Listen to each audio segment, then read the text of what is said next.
Ladies and gentlemen, we're back. Not exactly into the trial of the century. That's already passed. But this is still the ending of Ace Attorney 6. Not exactly the ending, but the final go through. Anyway, the entire case hinged on us being able to call in the divination seance. And the first time it was attempted, Rafe didn't accomplish it, and she fainted. But now, that instead of doing it for the sake of her mother, she's doing it for the sake of Apollo, this good guy, this guy who just needs a helping hand, I think she might actually have the gumption to go through with it. Hi there, Matthew, James, Darius, Solaris. Only a few more streams until Star Ocean 2. It's so close you could swear I've already done it. It's gonna happen in the past. You're gonna wake up one day and you'll be like, wait, Star Ocean 2 it's in the live tab? Since when? Anyways, we had this whole commotion about Rafe coming back up to the stand, and we have the option to let her go home and rest. Nah, brother. I don't think you're worthless, your benevolence. Far from it, in fact. If you say you can do it, then I believe in you. Hornhead, I do not understand. If I fail, you will be put to death.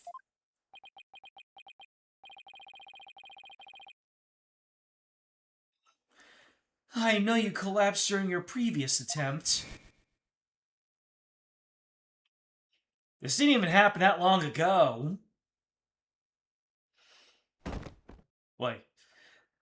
The expressions they sometimes use in this just really show what capacity they have for some terrifying imagery. And they just hold themselves back, don't they? Can't even imagine how terrible it must have been for you. But despite that, you are willing to try again. I have faith in that conviction, in that courage. My courage? So she was doomed to fail if she didn't have the courage to perform the seance. But looks like she's got the determination to try that again. The horned head tells you he believes in you. It fills you with determination. LFA. We're about to see the power of positive reinforcement. Perhaps. Also, hello, Moderator Katone. Wiggle, wiggle, wiggle, yeah. Something like that. Right. And that's a bet I'm willing to take.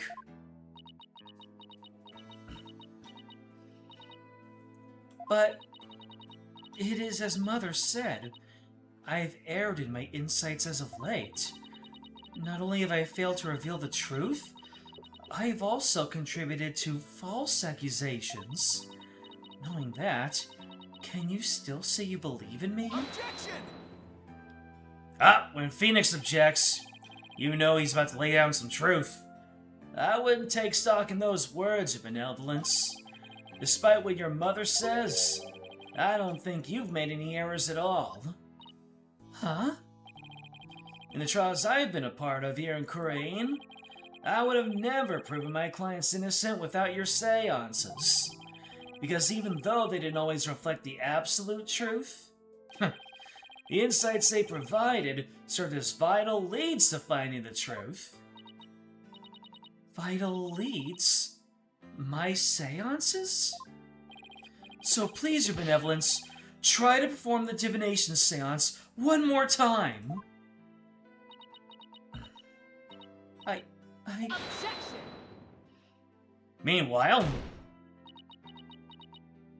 Rafe, stop this madness. It is for your own good. You are ill-prepared to face your father's death. Go. Leave this sacred hall at once.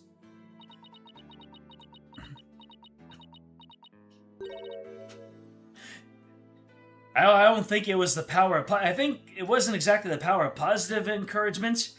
We just needed some FU energy. That's the real motivator here. What did you say? I said, no, Mother!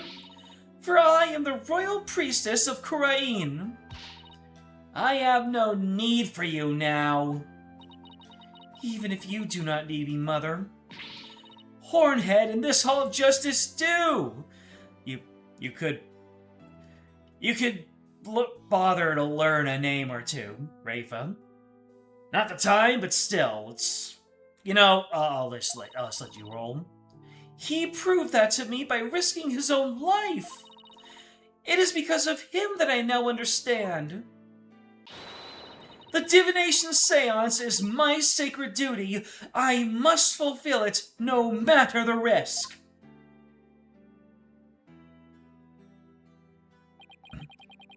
Your benevolence. Mother taught me that the divination seance was a mirror reflecting naught but the truth. But I began to have my doubts after Barbed Head disproved the insights it offered. And now, I don't even know who or what to trust anymore. Father, Mother, even Nana. I believed in them above all others. But I finally know now. I know in what I can trust.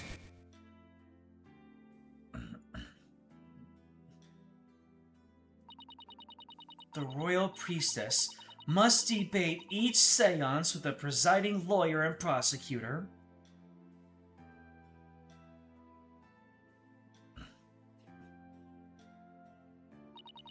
So that it can be interpreted properly.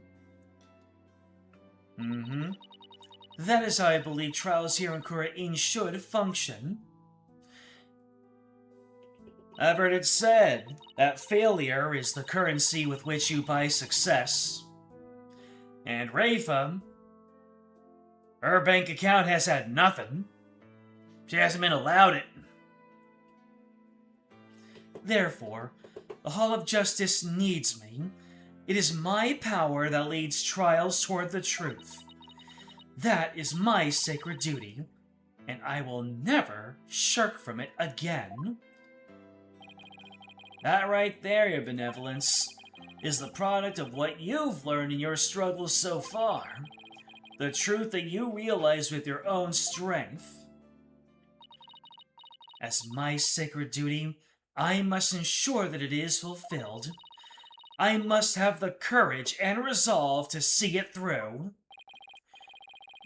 Your Eminence, the royal priestess says she will conduct the divination seance. I see no grounds for you to forbid it. Unless, of course, you're worried it might reveal something you find inconvenient.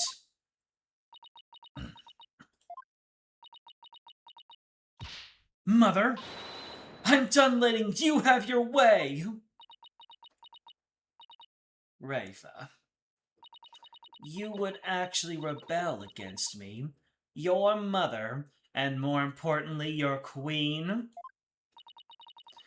Though I'm scared to see my father's death, I must face my fear. That is what Hornhead has taught me here today. Rafa. Well, I am the royal priestess Rafa Padma Khura'in. Different animation. And I am prepared to face my father's death.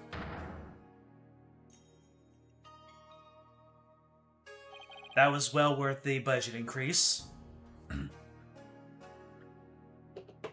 Your Eminence, seems the princess is more grown up than you thought. Rafa. Well then, let us proceed with the divination seance. The victim's final moments. This should be interesting. I wonder what Inga's memories are going to show us.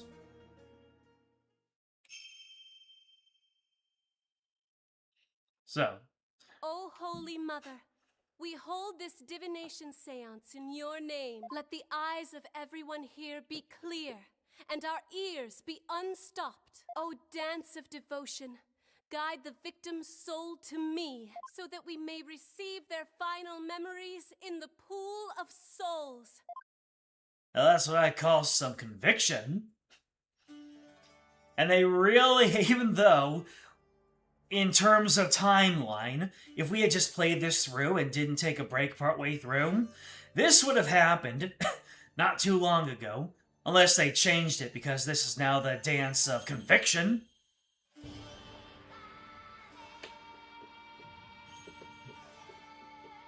Now, Khura'in gets Rafa's smug grin. Don't you just love it when someone's most insufferable trait is turned against people who deserve it? Or at least they use it for the forces of good rather than against the forces of good. It's always a great time.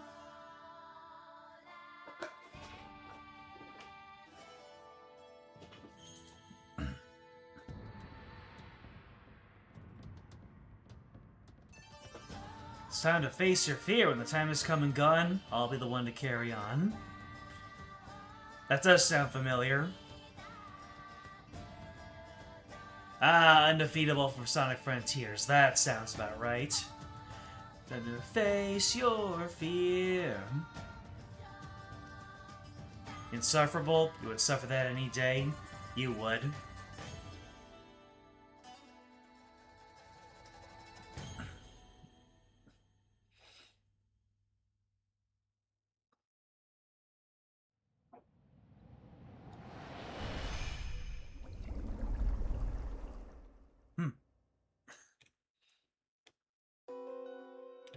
Alright. We have the smell of incense and grapes, the sour taste of the wine. Inga's just in here chilling. He's looking at the portrait of the Holy Mother. He hears his own footsteps, or maybe they're not his own. The incense is getting stronger. There's a man's voice. But is it his, or is it someone else's? The fact that he's not distracted would imply, oh, alright. Pain. More footsteps.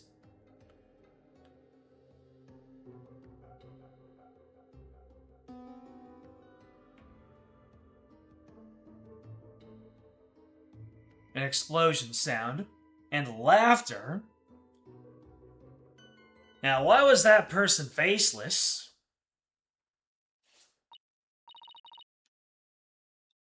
I mean, it looks like Dirk, but the only faceless person we know of is the Holy Mother. What up with that?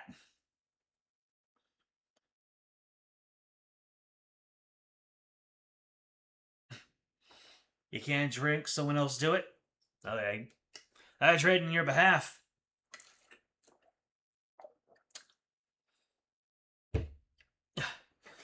What in the... A faceless being? What the heck? His face, it's just like... that picture of the founder. What does it mean? What does it mean? I think that's the last thing anyone expected to see. Oh, Father, was that it? What was it you saw? Are we to understand that this was the last thing the victim saw? Yes, there can be no mistake.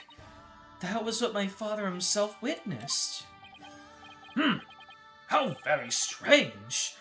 You don't suppose the Holy Mother possessed the accused and slew Minister Inga for playing a coup? The divine wrath of the Holy Mother? Oh, Holy Mother, we are ever grateful for your blessings! Talk about a sharp left turn into the Twilight Zone.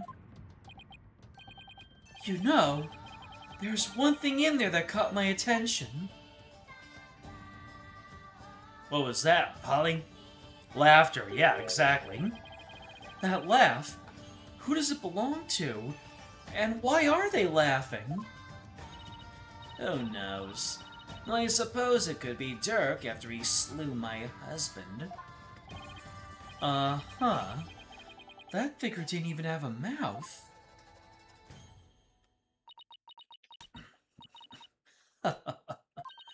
I think we're done here, lawyer. How so? You claim that Mr. Inga was stabbed in his private quarters, and feeling no pain, went to the tomb where he eventually fell dead.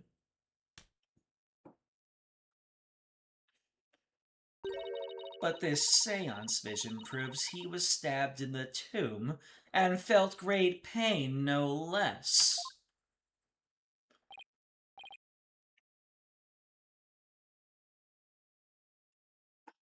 First time we did this try, I had the benefit of reading a comic that had a character use the same plot point. Okay.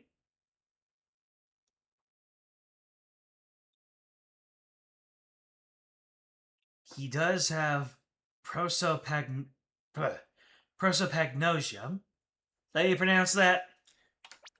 Prosopagnosia. Inga literally can't see faces, so identifies people based on what they usually wear. Is that something we've been told before? The victim in this case. Has that ever been brought up? Thanks to other game where that was the major plot point. It's a real thing, though fairly rare.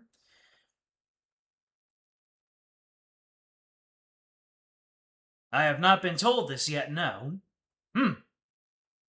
Interesting. So then that really was what Inga saw, if that ends up being the case. Though, the fact that you say that I have not been told that yet gives me the implication that that's forthcoming information. His diary hints at it. No, really. Oh, the notepad? I see. So he's not a cosplayer. I mean, that checks out.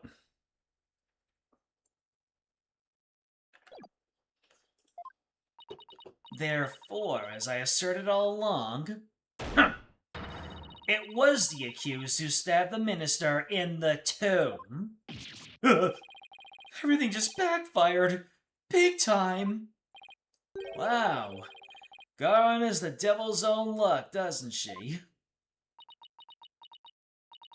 Now then, I shall give voice to the soul of the deceased. Listen well and heed these words. Insight.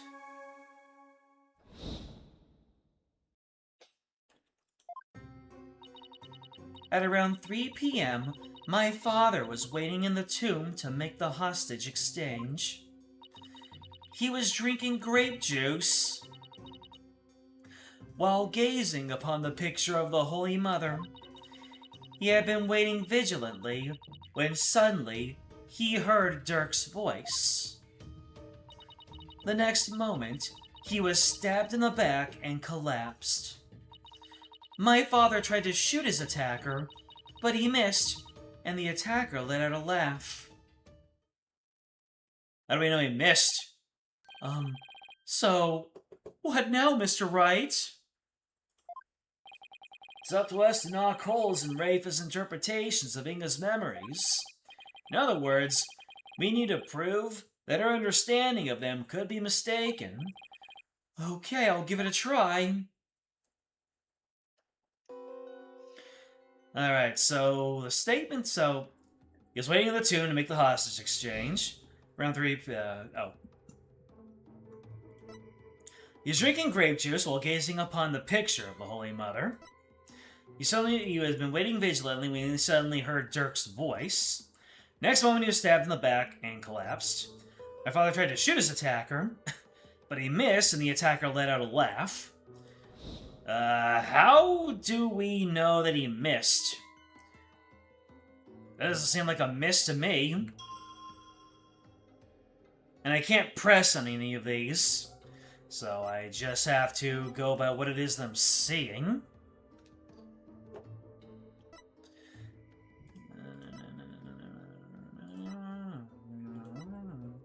So then you heard Dirk's voice. That's the thing, it's a man's voice, and we don't know if that man is Dirk, or if maybe Ingo was talking to himself. You can hear your own voice, can't you? That's what I'm going with.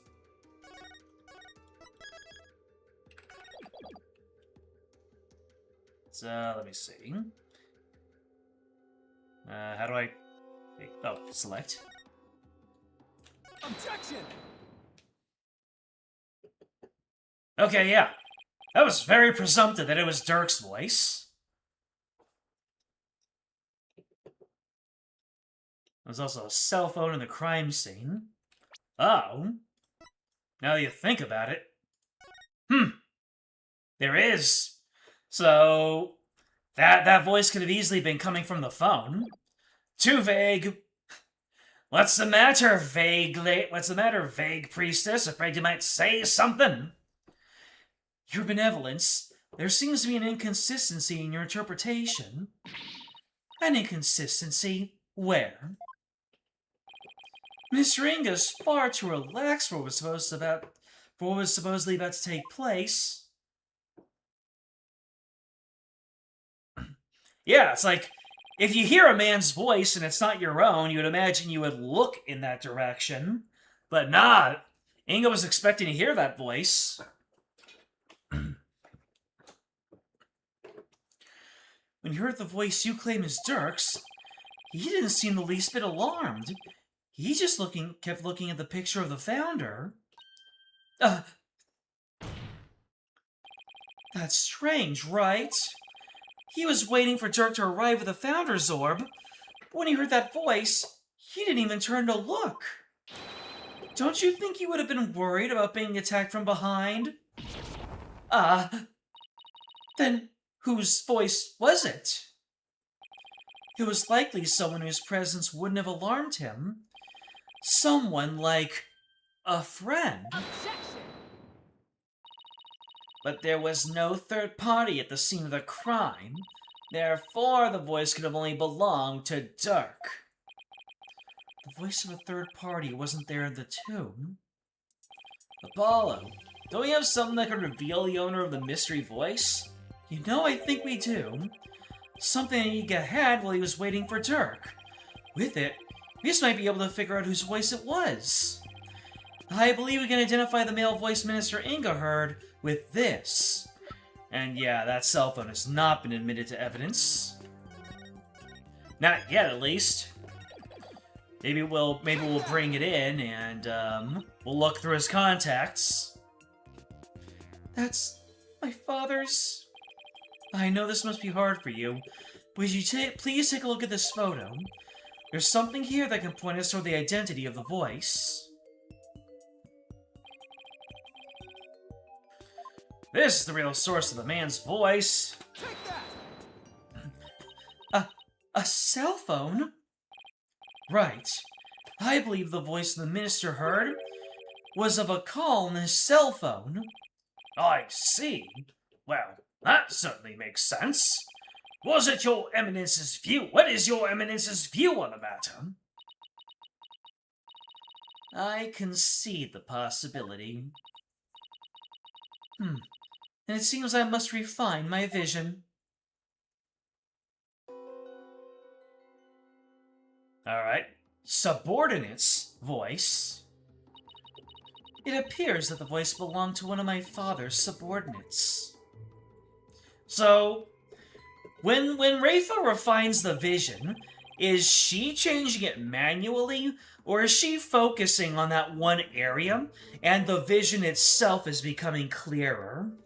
Like, if it's Rafa doing the fiddling, then that doesn't really say much, but if it's the actual vision becoming more refined, then the fact that it's a subordinate has a lot more substantiation.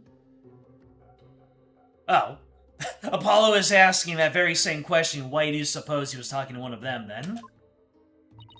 My father had members of the secret police positioned throughout the palace.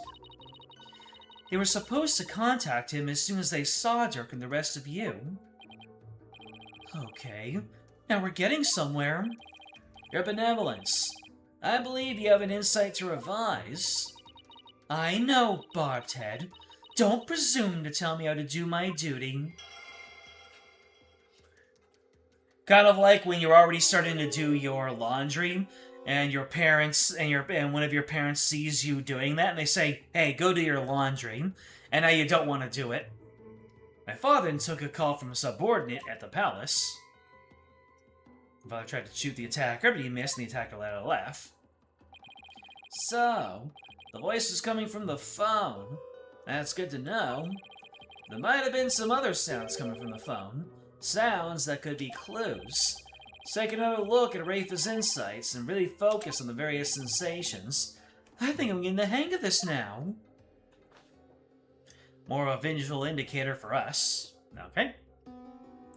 Alright, so we have the smell of incense, we got the smell and the taste of grapes, and then he takes a call. You don't see him taking the call, because that's outside of his view, which is actually kind of impressive.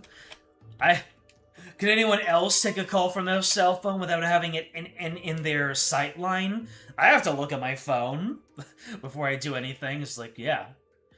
If my phone were entirely out of my sight line, well, maybe these visions don't account for a peripheral vision. On an old school flip? Oh, man. I think I still have my old school flip. That would make for a badass prop for a cosplay or something. Or just, hello, base department?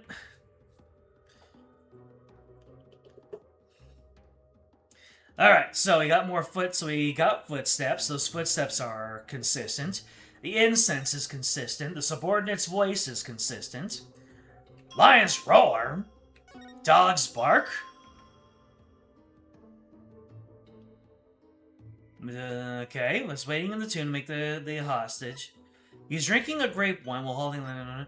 My father took a phone call from a subordinate at the palace. Wait. If it was a man's voice... Because, here's the thing. Yeah. So he's taking a phone call from a subordinate's voice, and the dogs bark. Let's see how it keeps on moving. Okay, so he drops the phone here. And there are more footsteps. But the thing is, the dogs bark. That might have been when Shadow took, yeah. That might have been when Shadow took the hat from Nana. So let's go ahead and focus in on that one. Objection! Oh, that's not exactly the prompt that we're looking for, is it? Never mind.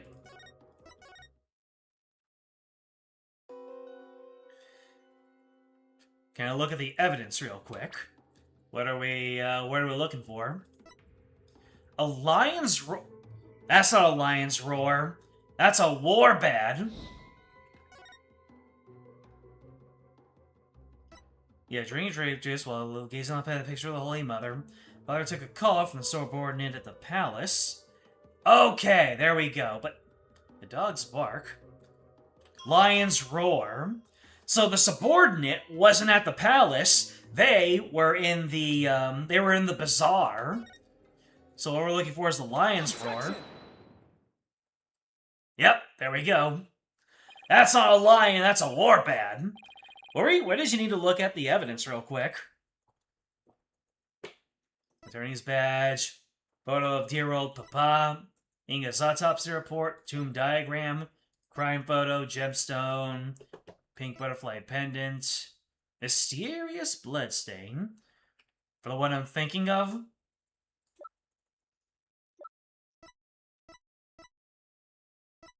Channeling photo, I'll be statement. Around 2 p.m., Dad slept out of a bizarre manhole, got yelled at by a dog in a warbad, then threw a firecracker. The shocked look on Obby's face at Dad's and Stitches When the police came along and detained the rebel, the way spooked Shadow, who ran off. When Albie caught up to him in the courtyard, Shadow had what looked like Nana's hat. I hate to break it to you, Your Benevolence, but you misinterpreted something again. What do you mean? Again? Smooth move, Apollo. I think you just hurt her feelings. The minister didn't die in the place.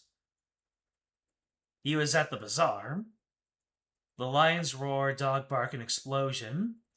Oh, the explosion wasn't from the gun. The explosion was from the firecrackers.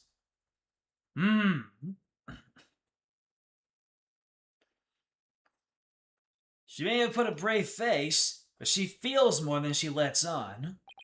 Let me rephrase that, Your Benevolence. Your interpretation of your father's phone call to a subordinate at the palace is inconsistent with his final memory. What do you mean by that?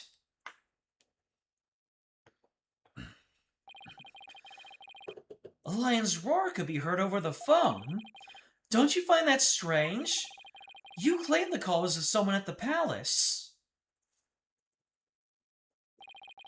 Let me ask you, do you keep lions there? No. The only animals at the palace are little birdies and my pet frog. You got a pet frog? I want to see this pet frog. Is his name Slippy? Wait, that giant one in front of the minister's house is her pet? Besides, there aren't any lions in Khura'in. We don't even have any zoos. Rather sad state of affairs, I'm afraid. Well, I remember hearing a sound like that. The lion's roar coming from the phone is actually from something hanging out in the bazaar. How bizarre. Isn't that the cry of the war bat over in the bazaar? Ah! Your Benevolence, do you think you could clarify the voices for me?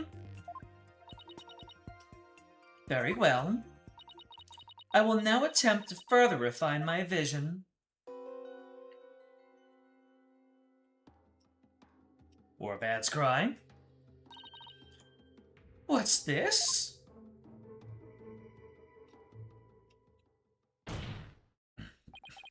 Just as I suspected, it was the call of a warbat. That means the subordinate Miss Ringo was talking to was in the bazaar, not the palace. But why is it important where the call came from? What significance could it have? She's right. It is important to know where the call was made from. It's very important. It's actually very important. Knowing that the person on the other end was at the bazaar means the loud explosion might not have been from the sound of a gunshot. But I can think of no other item that makes such a noise in the area. Go ahead, Apollo. Tell her. Tell Rafe the real source of that sound. Will do.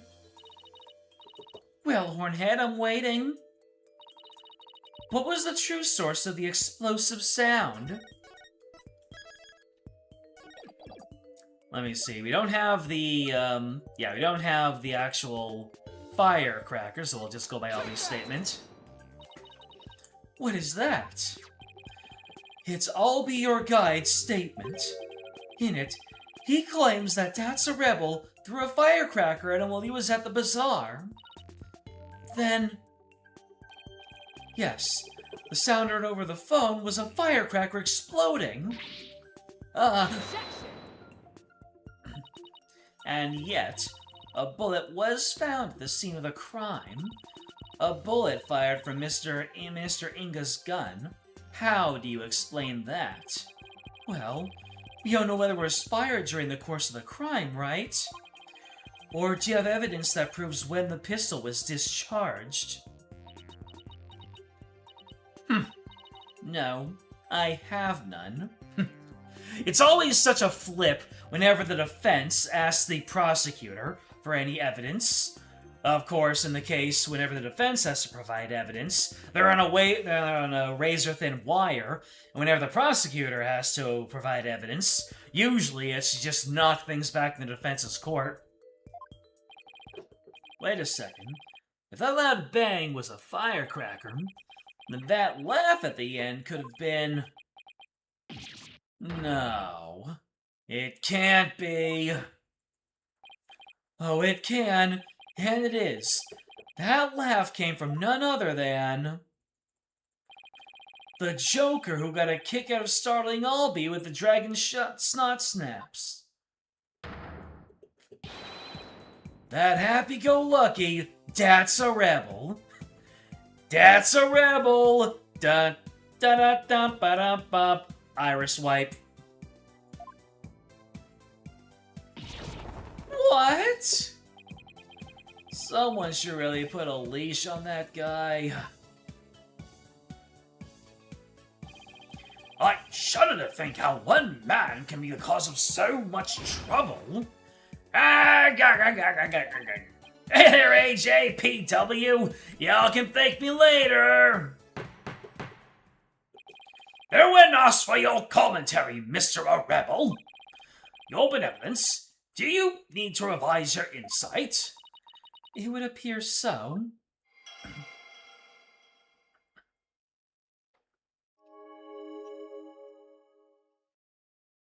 Father then took a call from a subordinate at the bazaar. The true source of that loud bang was the firecracker Dats threw. And that final laugh belonged to none other than Dats himself.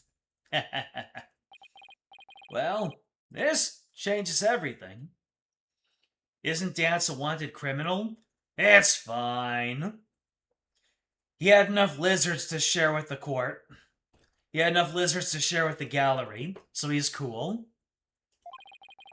Let's go over the details of Race of his insight again. Okay. I think I got this down now. Time to find another inconsistency. Alright, so we've got grapes, incense, sour.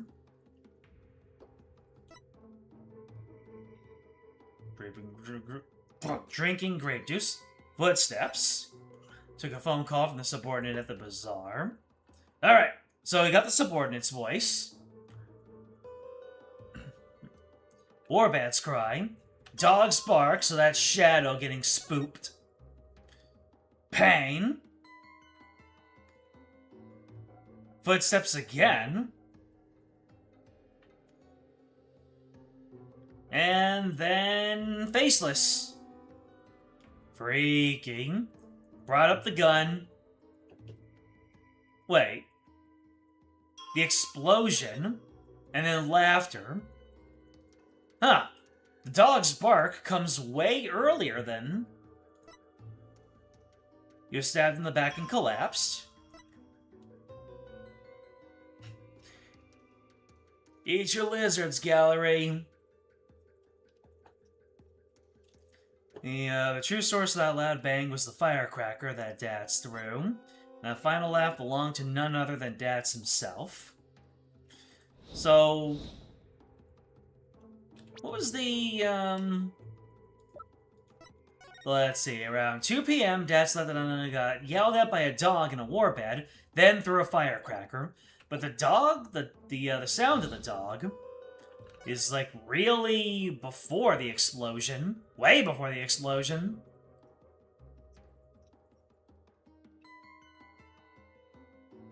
Yeah, it's talking to the subordinate.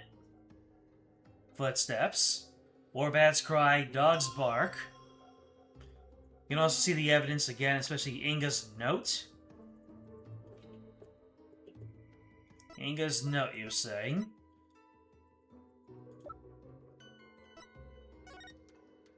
Purple hat, glasses, diamond-shaped tattoo on forehead. Dirk, long hair, eye patch, blue clothes. Oh! Blue, long hair, eye patch, blue clothes. Those are all extremely vague. So, if Inga saw someone with long hair, eye patch, and blue clothes, he could think that they were Dirk. The explosion happened at 2 p.m. according to Albie. Yes. Shadow was surprised by a firecracker.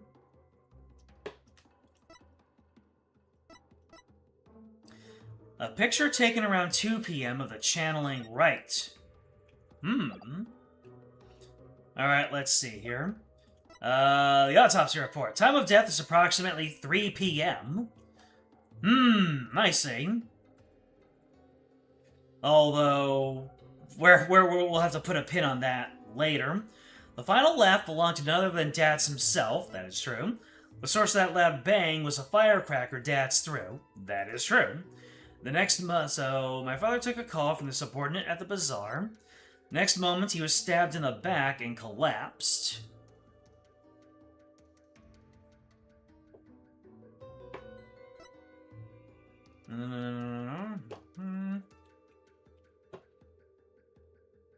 True source of that loud bang was a firecracker that danced through. He's drinking grape juice while gazing upon a picture of the Holy Mother. There's... Yeah, around 3 p.m. Here we go.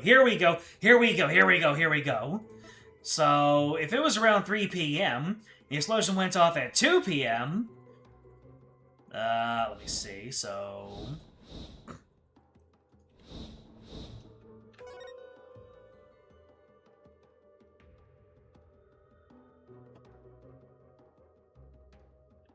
Yeah, so... The explosion happened at 3 p.m. in here, but according to Albie, it's around 2 p.m. So that was the concrete fact to Objection! All right, we're loading. Whenever I raise an objection and I see a loading icon, that gives me the same dopamine that a loading icon does in Fate Grand Order. Because if I see Fu for an extended amount of time, then that possibly means that I got a new servant or something. And just like here, if we're loading, then that means that they're loading new assets and conversations. Guy got steered into it. Thank you. Your benevolence. There's a glaring problem with this insight. There is. You stated the murder happened around 3 p.m., which is right around the time my client arrived on the scene.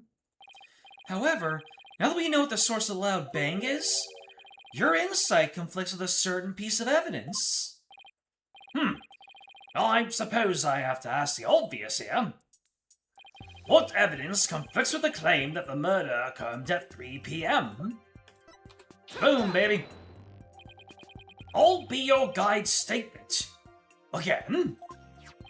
Yes, because to summarize what he said, at around 2 p.m., Shadow was surprised by a firecracker and ran into the palace courtyard.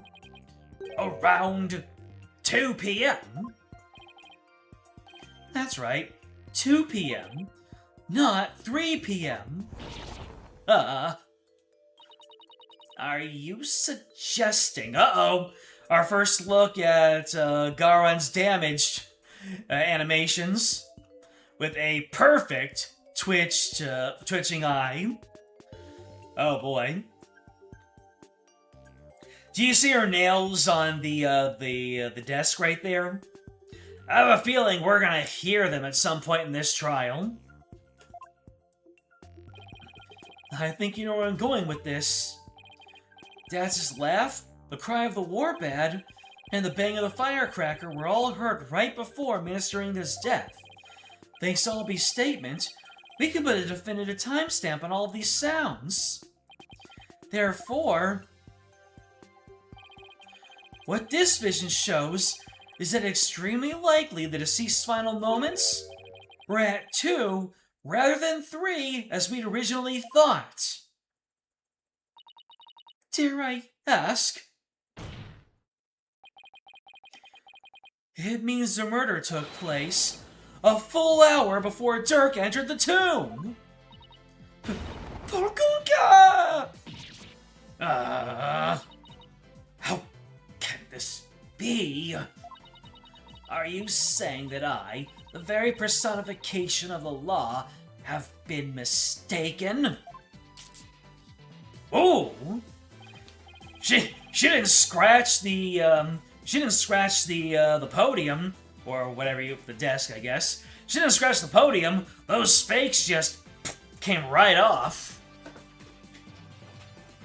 And they made a stunning display, Your Eminence. Now you'll see why justice will always prevail.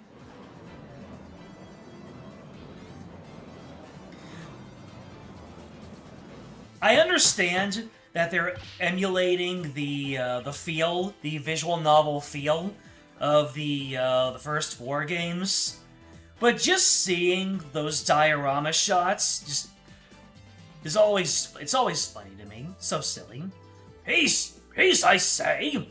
Now then, defense, I must remind you that the figure of the accused was clearly shown in the vision. How do you explain that? I wouldn't say it was clearly shown. After all, the figure didn't actually have a face. You're absolutely right. Without a face, we can't be certain who it was. Furthermore, I need to remind you that the vision is from 2 p.m. Dirk was still with me and Mr. Wright, which means this faceless figure couldn't possibly be him. So then, what are we to make of this 1-hour difference? Wait, 2 o'clock? That's when... my mother was performing the rite of channeling. I was onto something, I was just out of order. The palace guards had all been reassigned to guard the channeling member for the rite. Chamber, even. Don't tell me. The royal residence? It would have been virtually unguarded. Which means the real killer could have easily slipped unseen into Amara's tomb. It's also a big hint at something else, but we'll get to that later. Defense, are you saying that this is someone disguised as the accused? That's exactly what I believe, Your Majesty. Someone disguised as the accused? Preposterous. Disguises cannot deceive the memories of the dead. That the face did not appear this time is a mere happenstance. Had it appeared, such subterfuge would have been clear as day. He's got a point there. Anyone who knows about the divination seance would have tried to hide their face. Nevertheless, our killer openly appeared before Inga. The question is, why? Apollo. Maybe the killer could afford to be so bold because they knew their face wouldn't show up in the seance vision. Because they knew of his condition? What? It's possible the killer dared to dress in Dirk's clothes and stand square in front of Inga precisely because they knew they could get away with it. But how could someone be so sure of something like that? A long time ago, I heard of a cognitive disorder that impairs a person's ability to distinguish between different faces. What if Inga had it? Then, are you saying this is literally how Inga saw the world? Yes. We can't normally see through the eyes of others, but in this case, we can. Oh my goodness, I just realized that Inga visiting Phoenix after the first trial's conclusion, just to get a better look at him, was entirely intentional. He wanted to jot down a few notes to know what Phoenix looked like, so he could easily distinguish who Phoenix was, and not just go by his face. Wow, wow, wow, wow, wow. The foreshadowing was intense. I love it. We know that Inga doesn't see faces given the notes. There's something about Dirk that's in the notes. Something about Dirk that's in the notes. I gotta see this for myself.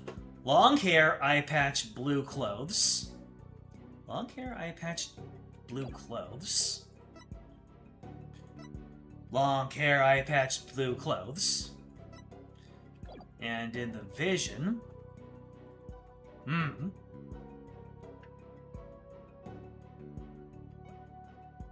There's something about Dirk that's in the notes. What do you mean by the notes? Not these notes. What do you mean, other way? Oh, given the notes, and there's something about Dirk in that. You want to point out Inga doesn't see faces.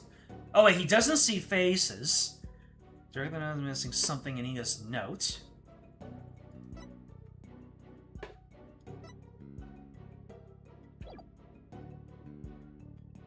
Long hair, eye patch, clothes. Like, Dirk has a feature that's not in his notes.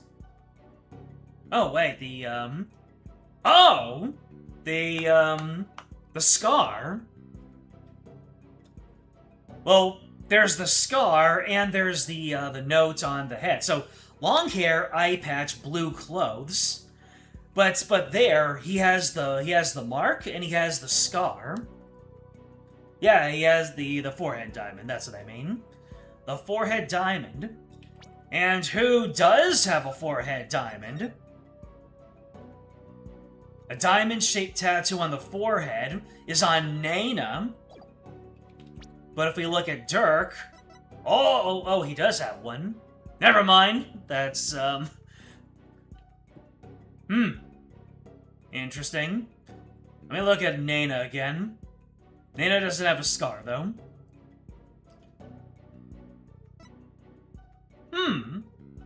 Why does Dirk not have a diamond tattoo on his forehead in Inga's notes? You'd think that would be a distinguishing feature. Inga doesn't know Dirk to have that. I don't know what to do with this information. Let's keep moving. And if he had the disorder, I imagine this is how faces appear to him in life. Okay. Well, let's say that the killer knew Inga had such a disorder. They could definitely use it to pin the crime on Dirk.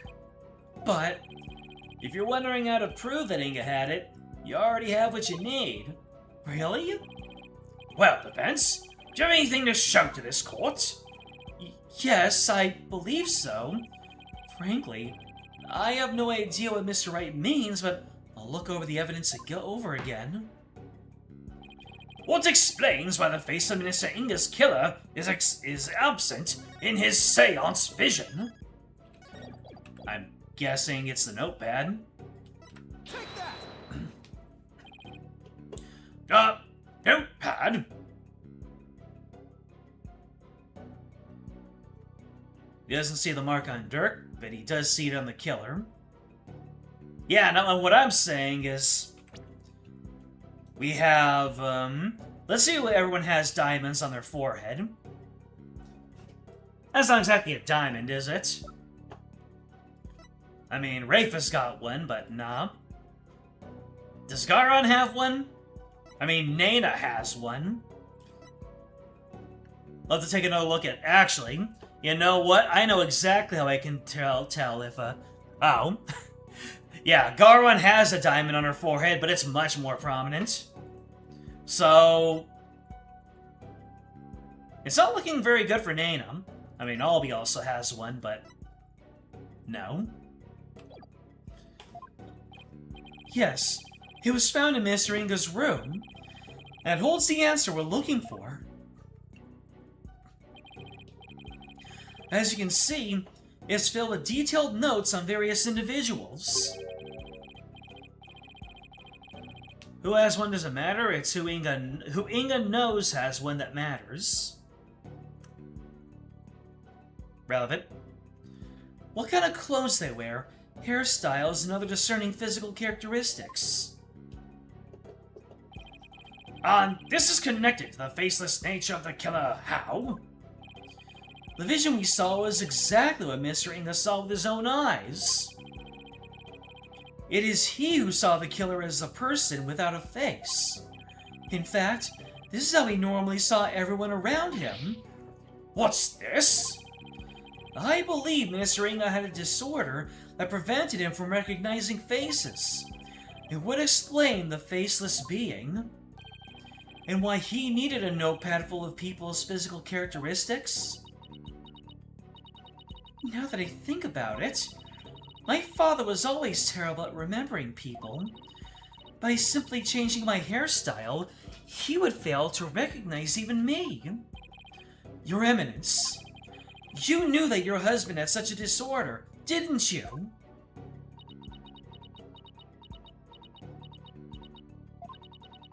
He never wished for it to become public knowledge.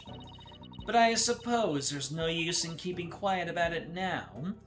It is as you say.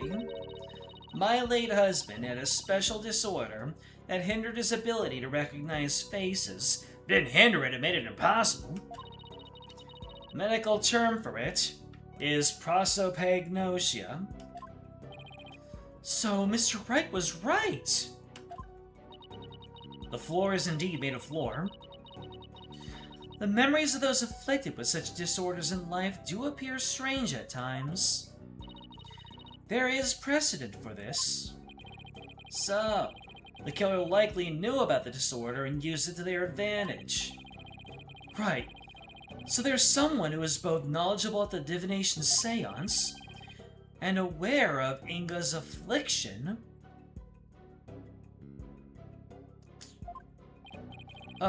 Your Eminence? Who knew about your husband's condition? Perhaps a caretaker that was in the family? A small number of servants who tended to his needs? And me? Surely you're not about to insinuate that I committed this crime? Oh, no, Your Eminence. Still, could she have done it? Garon is an alibi, remember? Oh, right. She was conducting the rite of channeling at 2 p.m. In that case, Your Eminence, does Nana know about Minister Inga's disorder? Of course she does. She's our head servant. So as head servant, she knew about Minister Inga's condition. And as the princess's personal attendant, she is familiar with the divination seance. If these two facts together don't make her a possible suspect, I don't know what would. Objection! Man, knowing how this unfolds, I'm ready for it. You witless lawyer, how quick you are to forget the facts. Facts like when Inga was last seen alive, you claim he was slain at 2, yet that is impossible. For Rafa saw him at 2:30. We did completely forget about that. No, there must be some mistake. So you see, the murder could only have happened at 3 p.m. The hour Dirk entered the tomb. There's no other answer to this puzzle. Will we ever get to make up answers like Garon makes up laws? Yes, it's back to square one. Where do we go wrong? I don't think we're the problem. We just seem to be short one piece of the puzzle. Our deductions so far explain everything to a T. Everything except for Inga's sighting at 2:30. I see. But the final puzzle piece, all of our deductions fall apart. Apollo, if Inga's sighting is the only anomaly, we just have to find a way to make it fit into the bigger picture. Time to think outside the box then, right? Let's see. It would be impossible to see Inga walking around after he'd been killed. What if there was a way to make people think he was alive, even though he was dead? Like a way to make people witness the living dead? Sounds like some kind of TV show. Things like that don't happen in real life. Or do they?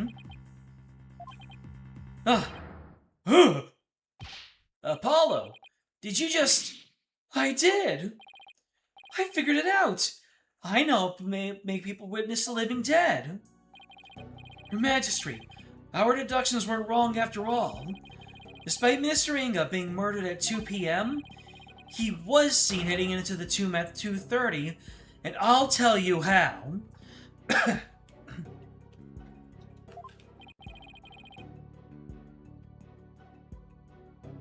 Spirit channeling? I certainly hope you will, because I have no idea what you're talking about. Minister Inga, Benevolent saw, was in fact... Let me see. Someone channeling him. It was the deceased being channeled. It's the only way a man who was already dead could have been seen by our benevolence. Channeled, you say? That's right. There are only 2 people capable of spirit channeling here in Khura'in. Her Eminence, Queen Khura'in, and Maya Fey. It's possible that one of them was channeling the minister. It would seem that you were ever bent on making me party to this crime. Prosecutor, what was I doing at 2:30 p.m., the time in which my husband was seen? Eminence? I believe you had completed the channeling rite and were having tea with the king of the neighboring realm. There would have been many attendants there too. You'd ask to keep up with her schedule too? What doesn't she make him do? And that leaves only Maya. Yeah, it does. Maybe someone was forcing her to use her power toward nefarious ends. The real killer could have been threatening her. That cannot be. So then, Inga's scream, that was probably from when he woke up from being called back to this world. After all, that's when the flow of time would have backed up from after he died. So Mr. Inga probably leapt to his feet, thinking he just had a nightmare.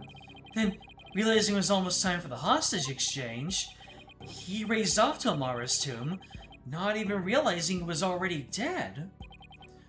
Then, her benevolence really did see a dead man running. Ah!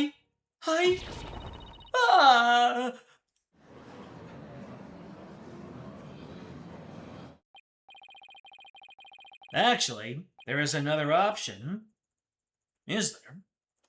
Using the sacred power of spirit channeling to commit a crime? How could this be? The defense calls Miss Maya Fey to the stand. Well, Your Eminence, will you allow a new witness? It matters not. Either way, this lawyer shall soon know the truth. He will know just how much of an imbecile he is in the face of my infallible arguments. Insult me all you want, witch, but you'll be eating those words when I expose the truth. Very well. Let us adjourn until the next witness is ready. Wow, it would have been another hour over if I had just kept on going.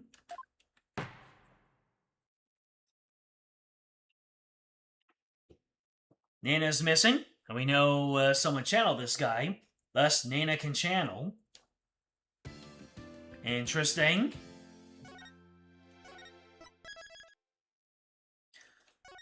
So, Nana wasn't the one who committed the murder. In fact, she's the opposite. Well, continuing on.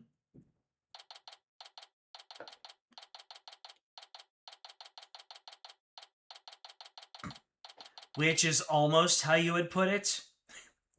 We got some Final Fantasy VI translations going on, do we? Talk about some really close shaves.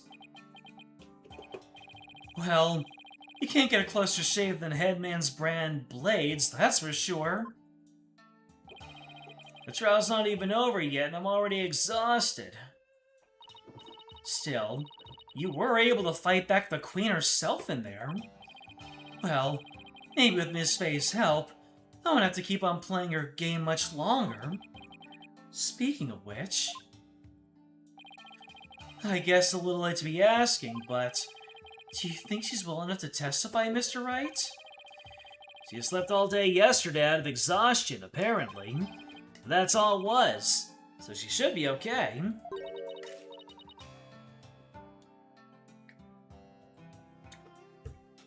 Barbed head, horn head.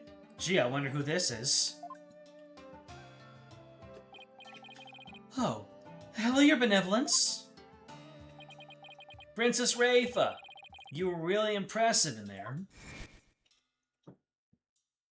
I am the royal priestess Rafa Padma Khura'in. Aw, yeah. Having your big damn moment. I am prepared to face my father's death.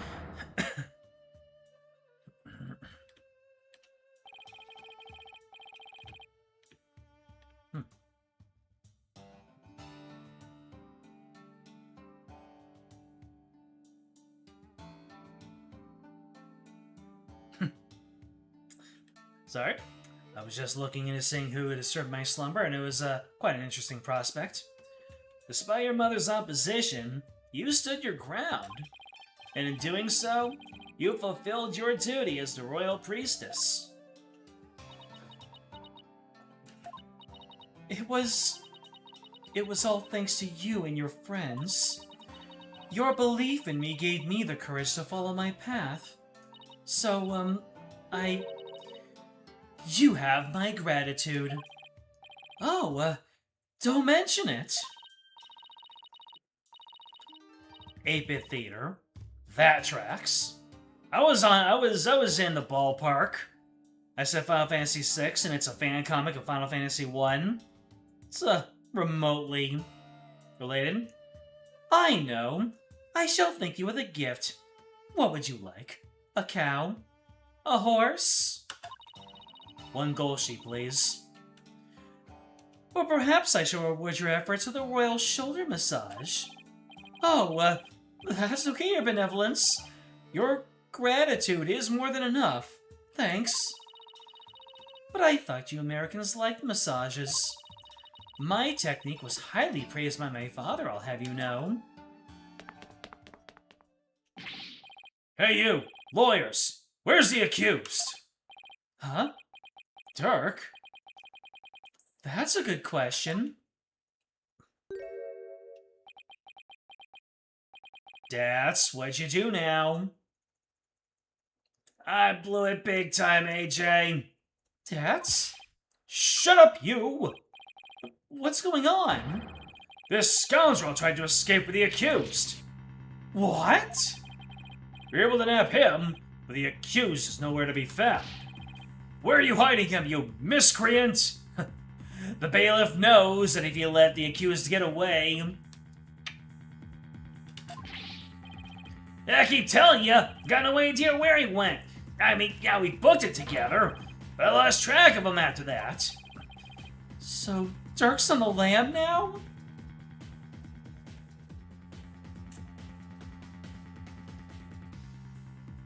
There's something more to this. Dirk had absolute faith in Apollo, and he knows that running away is only gonna be it's only gonna be a worse look.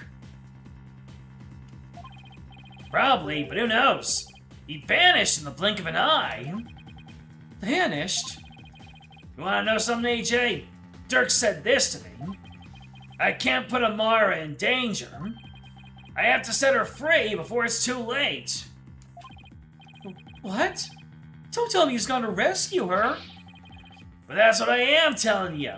That's why I helped him escape in the first place. Tats, do you realize what you've done? Well, what's done is done. Still, why did you choose to go rescue her now? Maybe he didn't want to die with any regrets or something. You know, just in case he ended up on the chopping block. Hi, Dirk. I thought you believed in me. Ah, don't be like that, AJ. He'll be back as soon as he frees Amara. You'll see. That's not the point, Dax. Listen, lawyer. You let us know immediately if the accused contacts you. The trial will now resume. See that you are ready. Wait, the trial's still on? You without the defendant? Those were Eminence's orders, so you will return to the courtroom at once. Let's go, Apollo. All we can do is see where the next testimony leads.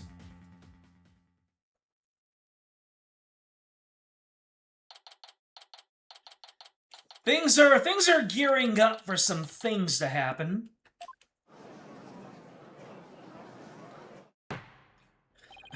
Now then, let us resume the trial at hand. Your Majesty, my client seems to have gone missing. What do you think, Your Eminence? Should we proceed without the accused? Why not? My royal guard is searching for him as we speak. They shall find him soon enough. They would not dare to keep me waiting. Yes, but what about the law governing court proceedings? She about to get writing? Then I shall simply revise it.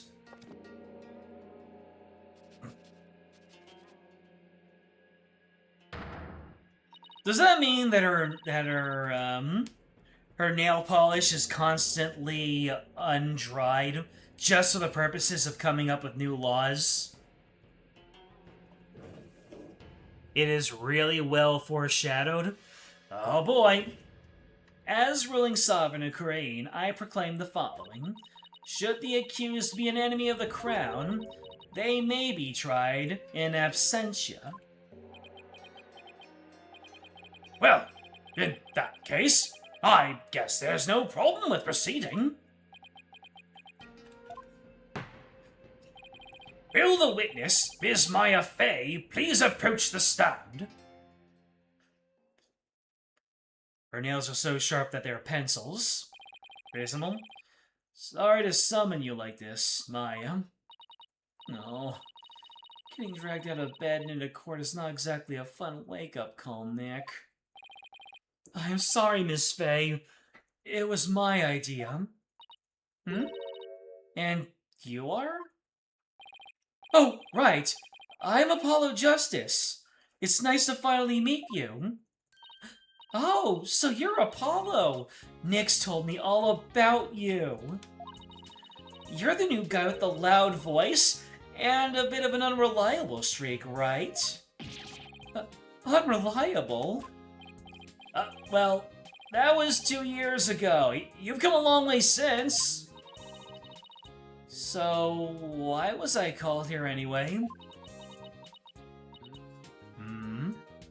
That Fae Sisters theme, though, just takes you all the way back. This is their first meeting, it really is. Maya was training all the way up until the beginning of this game, and Apollo has been back in the States, eating his hamburgers. Am I under arrest again? Huh? I guess no one's filled her in. Well, she has been asleep this entire time. Miss Faye, this is a trial for Dirk Sadmati, and you're here as a witness. What? Dirk's been arrested? But... What do you mean, but? That's not exactly the reaction I was expecting.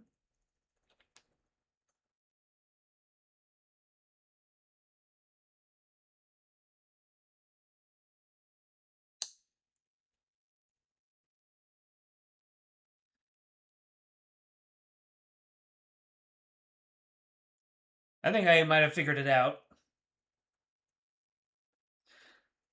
Once again, it's a long shot, and the last time I figured it out, I was only half right, and the other half of it was extremely embarrassing.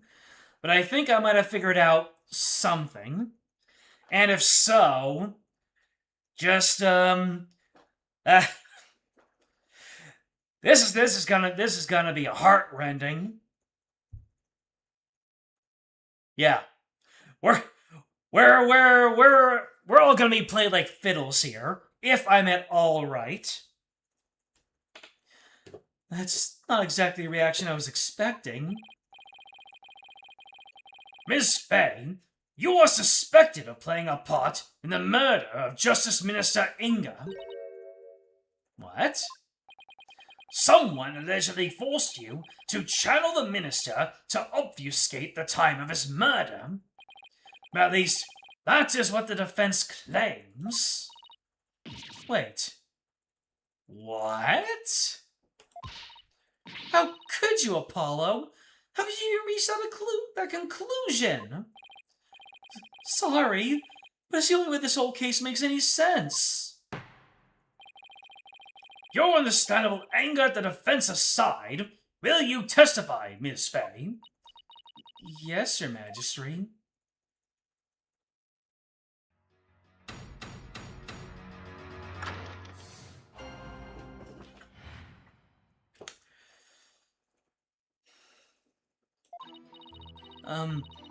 I don't have any idea what's going on, but I know I didn't channel Minister Inga.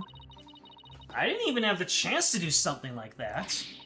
Besides, I'd never go quietly along with some criminal's plan. I thought, though, I guess there's some things I'd quietly go along with.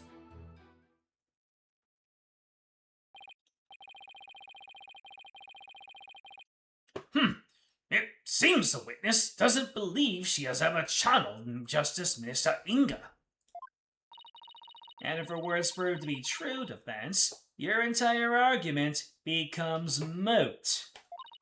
You do understand that, don't you? Yes, of course.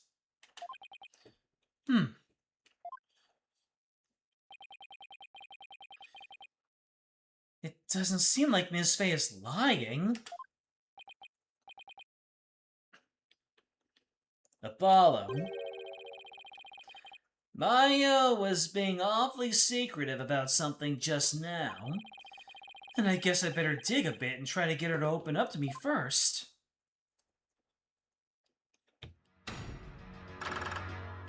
Cross-examination time, baby. You have no idea what's going on, but... You've been asleep ever since your rescue from the tomb, correct? Mm-hmm. I was exhausted after being held captive for so long. That must have been terrible. Maya, Mr. Inga didn't do anything to you, did he? Oh, no, it wasn't like that. On the contrary, I asked him for all sorts of things. Like, what? Like, I'm really craving burgers, and I'll die if I miss an episode of The Plum Punisher. Acting like a brat, handed me a TV, and even a few burgers from someplace. He was surprisingly nice to me. Huh? Are you sure we're talking about the same guy here? He may have loomed large, but he was unexpectedly easy to push around. Even though he's the one who was responsible for pushing those execution papers through. Oh, that. Approving executions was simply his preferred method of stress relief. With a wife like her, you probably really pushing them through out of fear. I'm beginning to see why I wanted to stage a coup. In any case, my time in captivity wasn't so bad, but of all the things that happened... Phoenix knows his wife.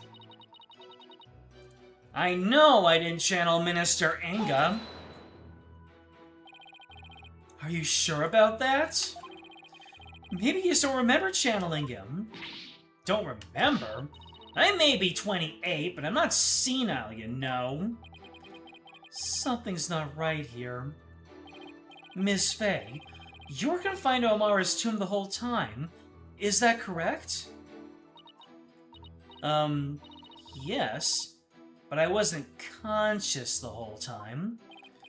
Okay, let me ask you something. Did you ever see Nana in the tomb? Dressed as Dirk? Huh? Is this some kind of joke? I think I remember if I saw something as crazy as that. Plus, I doubt anyone would carry out a crime like that right in front of a potential witness. I hate when he's right. Didn't even have the chance to do something like that. You didn't have a chance to channel him? Does channeling someone take a long time? Not really. Once you get the hang of it, it's pretty much instantaneous. When I was all tied up, literally, so there was no way for me to make the channeling mudra with my hands to do it. Right. I guess you really didn't channeling her then. Maya, when mediums are done with a session, they can send a spirit back to the other world themselves, right? Sure. Unless they're still in training, amateurs can get possessed by spirits sometimes. But full-fledged mediums can stay in total control of a session, and they can send the deceased spirit away anytime they want. So I take it you can do that too, Ms. Faye? Of course. It's a cinch for the new and improved Mystic Maya Faye, a spirit medium. Have they ever actually used the term Ace Attorney in this game? Either in passing or officially? Because that's just kind of funny that they make a reference to Ace Blank without Ace Attorney actually having been used in-game.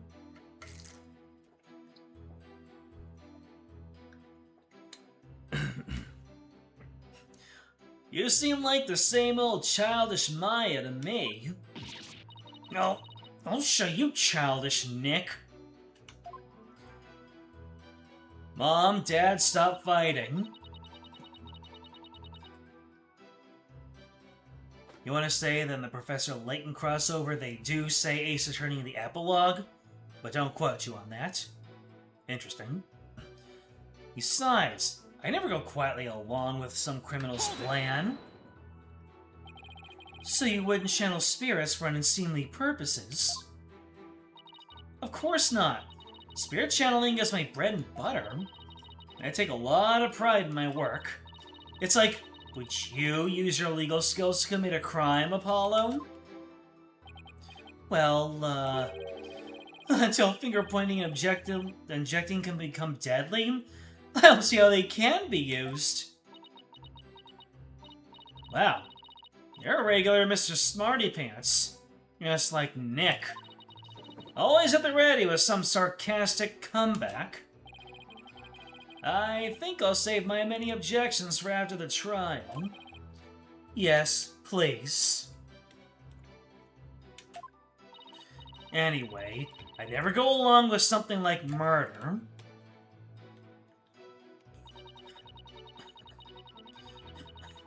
Though, I guess there are some things I go quietly along with.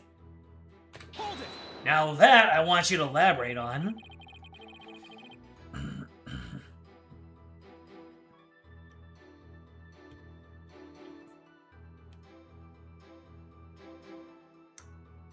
Oh, wow. Kit, check out the static Discord. I don't know what's going on with that, but we're in the midst of a couple. We're a couple degrees of separation from an internet celebrity. It sounds like. Sounds to me like you're trying to hide something, Ms. Faye. Didn't anyone teach you about respecting boundaries, Apollo? It's really rude to pry into a person's private affairs. Sorry. I didn't realize, Wait, we're in a court of law. Yeah, I know. What was that about me being rude? I'm just doing my job.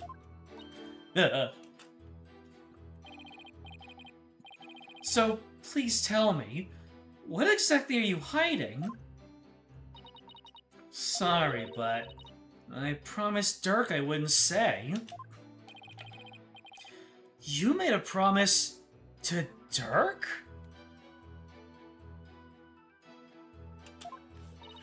Mm-hmm. A pretty big one. We're about to open a whole can of worms, aren't we? The front rows will get slimy. I think this is about all you're gonna get out of her. Yeah. Enough. The witness is denying that she channeled any spirits. Further questioning is pointless.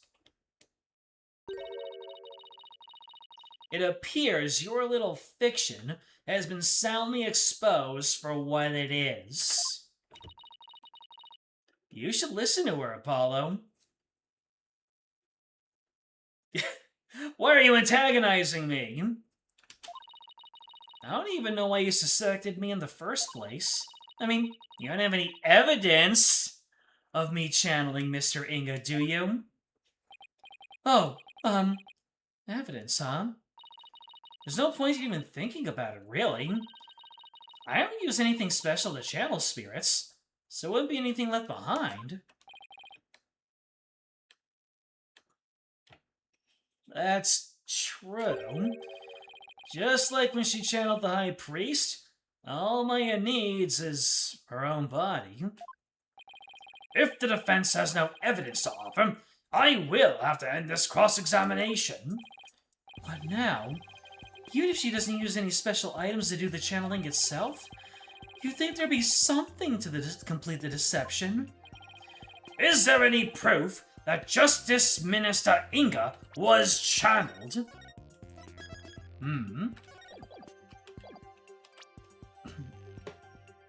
Anything to prove that he was channeled?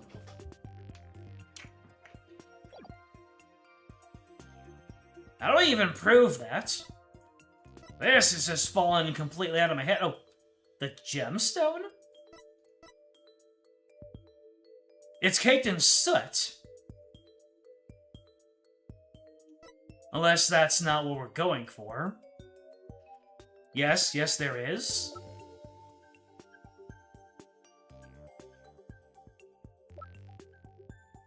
Is it a button for some reason? Well, you bet there is. You bet there is. Really? Well now. You're bluffing, I take it. I'll be fine! If we're right, there must be some sort of proof to back us up.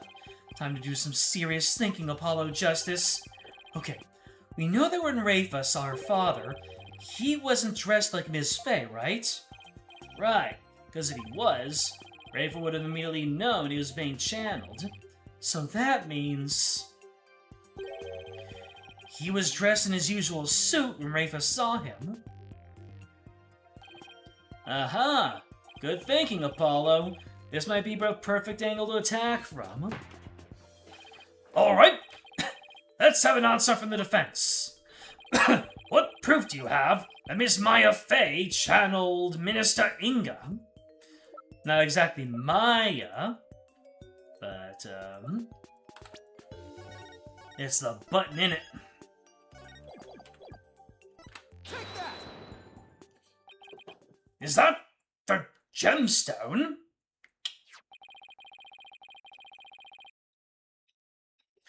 We found this among the ashes of one of the tomb's incense burners.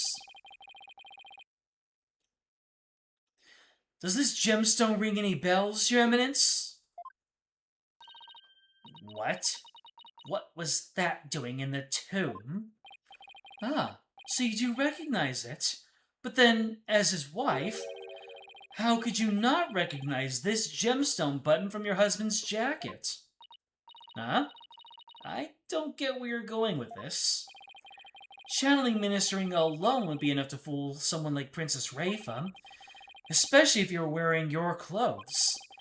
So you would have had to change into the minister's clothes before channeling him. Oh. Miss Faye, you used the minister's clothes as cover while going from his room to the tomb, where you burned them once you no longer needed them. What? Uh-oh. She seems genuinely surprised by that, Apollo. Objection! Ms. Faye. Yes? Do you know my husband's name? It was, Inga Khura'in, right? That is correct, in part, but there's more. Much more. Inga Oh yeah, they do have those wacky long names, don't they? Inga Karkul Hakode Disnam Biani Laga Ormo Pompous Donit already is Khura'in. What's that supposed to spell out? Inga Karkul Hakad this name. Oh, how could this name be Biani Laga Ormo Pompous? Oh, how could this name be any more long and pompous? Darn it! Already? How could this name be any more pompous? Yeah, any longer or more pompous than it already is. That is amazing. Usually I just play it up that all these names are painful to me, but I love it. That is his true name. Could it be any longer? Due to its length, only a portion of it was ever made public. So, Miss Faye, did you know his true name? No. I mean, how could I? Than it already is. How could this name be any longer or more pompous than it already is? There you go. How could this name be any longer or more pompous than it already is? Good lord. They just took something that was silly, and they stretched it out into an art form. Well played. Precisely. Yet a medium must know both the face and true name of the one she seeks to channel. Oh no. So then, Miss Faye couldn't have channeled Minister Inga? That's what I've been saying this whole time. Why would I want to randomly channel some old guy I didn't know and didn't like thanks to that last trial? I can't believe this. No way. I can't believe this. Apollo, I really don't think Maya's lying. However, your line of reasoning still seems credible to me. I agree, but there's something tripping us up in the details. Maybe we're working off of some wrong assumptions again. Apollo? I was thinking, yes?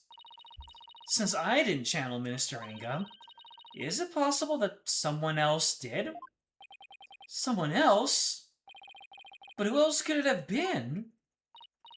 I haven't thought that far yet.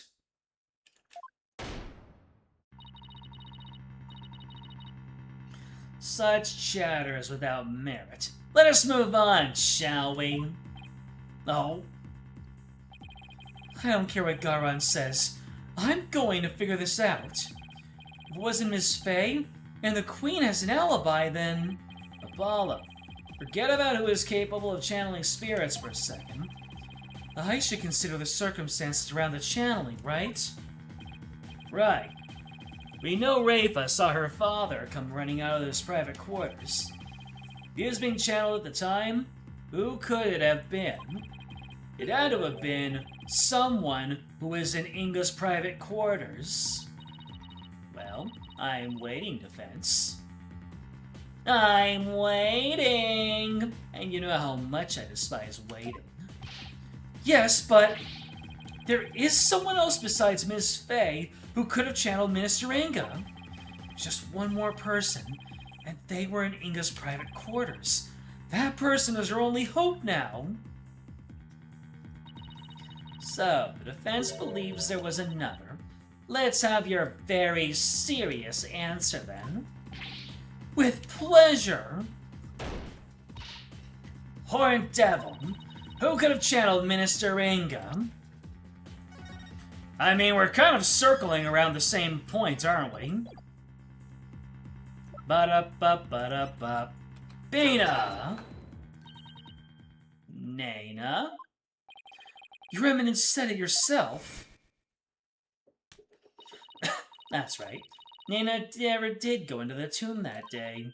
Instead, she entered my husband's private quarters. How do you know? It's quite simple.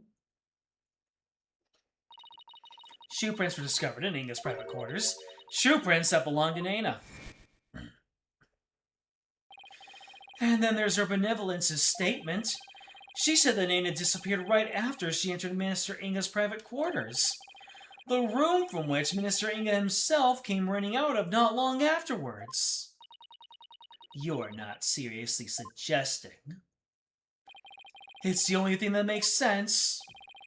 Nana channeled Minister Inga and left his private quarters thereafter. That's why no one's been seen her since. Why only the minister's shoe prints were found outside his residence.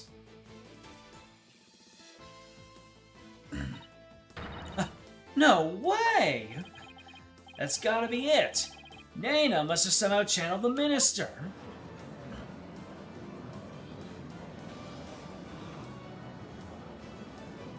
We got our pursuit theme going. All the circumstantial evidence has fallen into place. You can't ignore it anymore. You can't claim Nana isn't connected to this case somehow. In light of this, the defense calls Nana to the stand. Huh. Well, Your Eminence!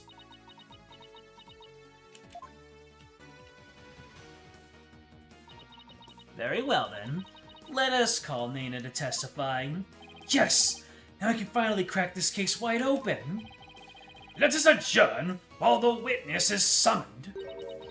There is no need. Nana's in the waiting lobby. What? Nana's here? I thought she'd gone missing. It seems she was feeling unwell and simply wished to rest undisturbed. Oh, did she? But her concern for Rafa brought her here today. She took time off without Rafa's knowledge or consent? I'm betting there's more to her disappearing act than meets the eye, Apollo.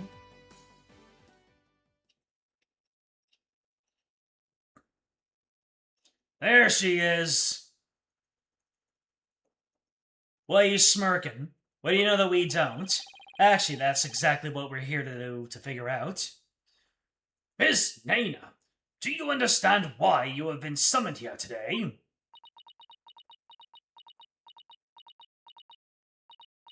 Yes, of course. Her Eminence has informed me that this man here suspects I have committed a crime. So this is Nana. That's quite the hairdo. Though I will say... I suppose I'm not as old as I had thought. If this horn-headed nincompoop would take me for a criminal. Nincompoop? Isn't that Rafa's favorite insult? I guess Nana rubbed off on her. Well, with all the time they spend together. You there, young hornhead. Yes?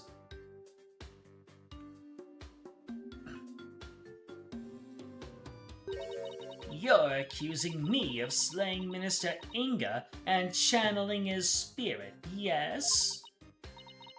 What an active imagination you have. Young folk are so wonderfully open-minded.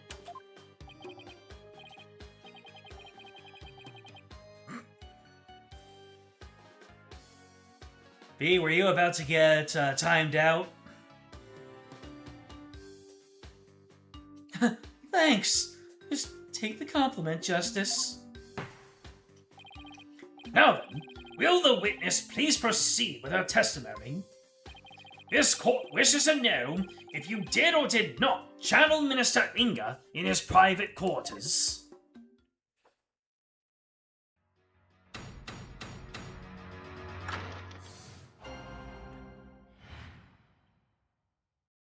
I'm no spirit medium, sonny boy. I was feeling under the weather yesterday, and decided to rest these weary bones. Besides which, a lowly servant such as I could not possibly be an honorable spirit medium. Only members of the royal family can learn the art of spirit channeling here in Khura'in. After Queen Amara's passing, Her Eminence, Queen Garan, is the only spirit medium left. If you believe a medium to be the culprit, it would have to be that young lass, Maya Fey. And there you have it. It seems we have summoned her for nothing. Only those of the royal bloodline have the power of spirit channeling. That a servant such as Nana could channel spirits is a most unamusing jest. On the surface, anyway. Our line of reasoning has led us to this end, that Nana channeling a spirit. All right, the defense may now question the witness.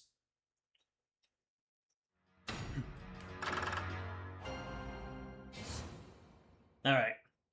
We are going to interrogate Nana, but look at that picture of the spirit channeling.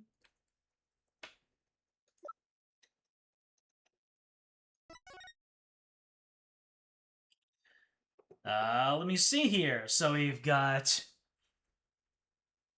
It is kind of... Yeah, so...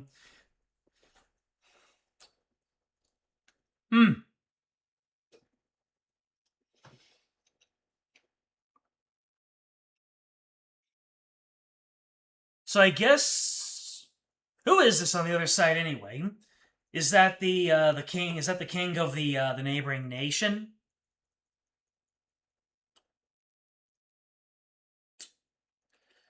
There's important information to glean from this. I just don't know what.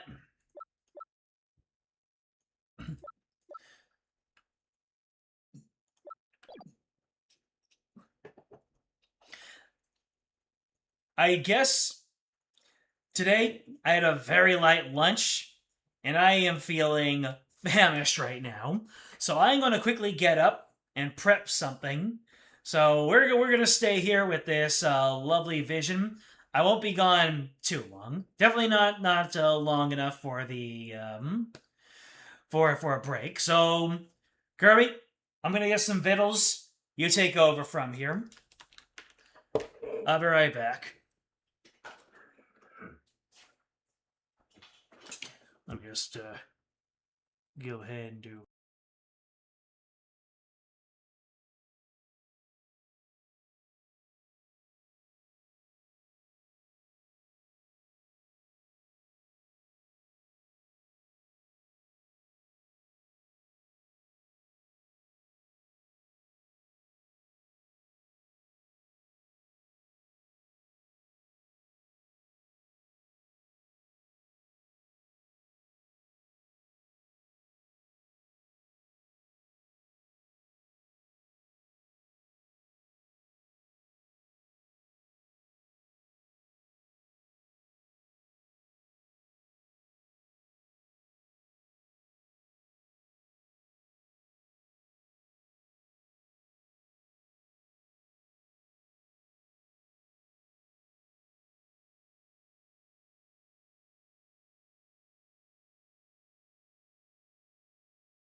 Oh yeah, this is gonna take a little bit longer. I might as well give you some splash screen.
Alright, pardon me for that, a little bit of delay. It's cooking now. And while that's cooking, we're gonna get cooking here. Nina, prepare to face justice! Yeah. Kirby was trying to breach containment, so I had to take him off the screen. You're feeling under the weather yesterday. Decided to rest these weary bones. All these dogs stole your hat when you were in the courtroom yesterday afternoon. Was it after that you decided to take a rest?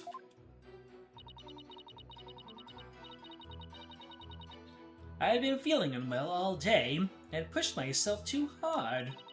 I kept feeling weak and dizzy, and that dirty mongrel only served to worsen my condition. Well, I sympathize with you, Nana. You took the whole day off without informing Princess Rafa. She was very worried about you, you know. How very kind of her benevolence. But she need not concern herself with the welfare of a mere servant such as I. Except Rafa, Nana's not just a mere servant. To even think a mere commoner can channel spirits or slay a minister. What hogwash! Besides which, a loathing servant such as I could not possibly be an honorable spirit medium. I hear you're the head servant, isn't that right? Are you suggesting that my position affords me the ability to channel spirits? What am I preparing? You'll get to see. Since you're the head servant to a family of channelers, I'd say it's plausible. If you wanted to, it's not impossible for you to learn through exposure. I think not, for that goes against the very underpinnings of the kingdom of Khura'in. To become a spirit medium requires a noble spirit and rigorous training. Most importantly, one must be a direct descendant.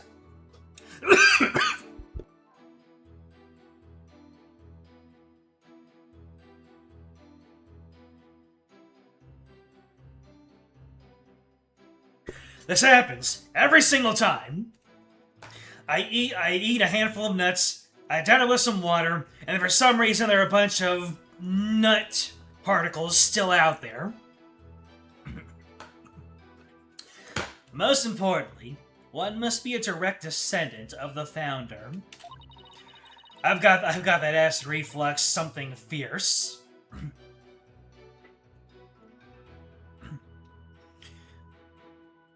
You'll be judging me harshly if I fail to cook something of edible quality.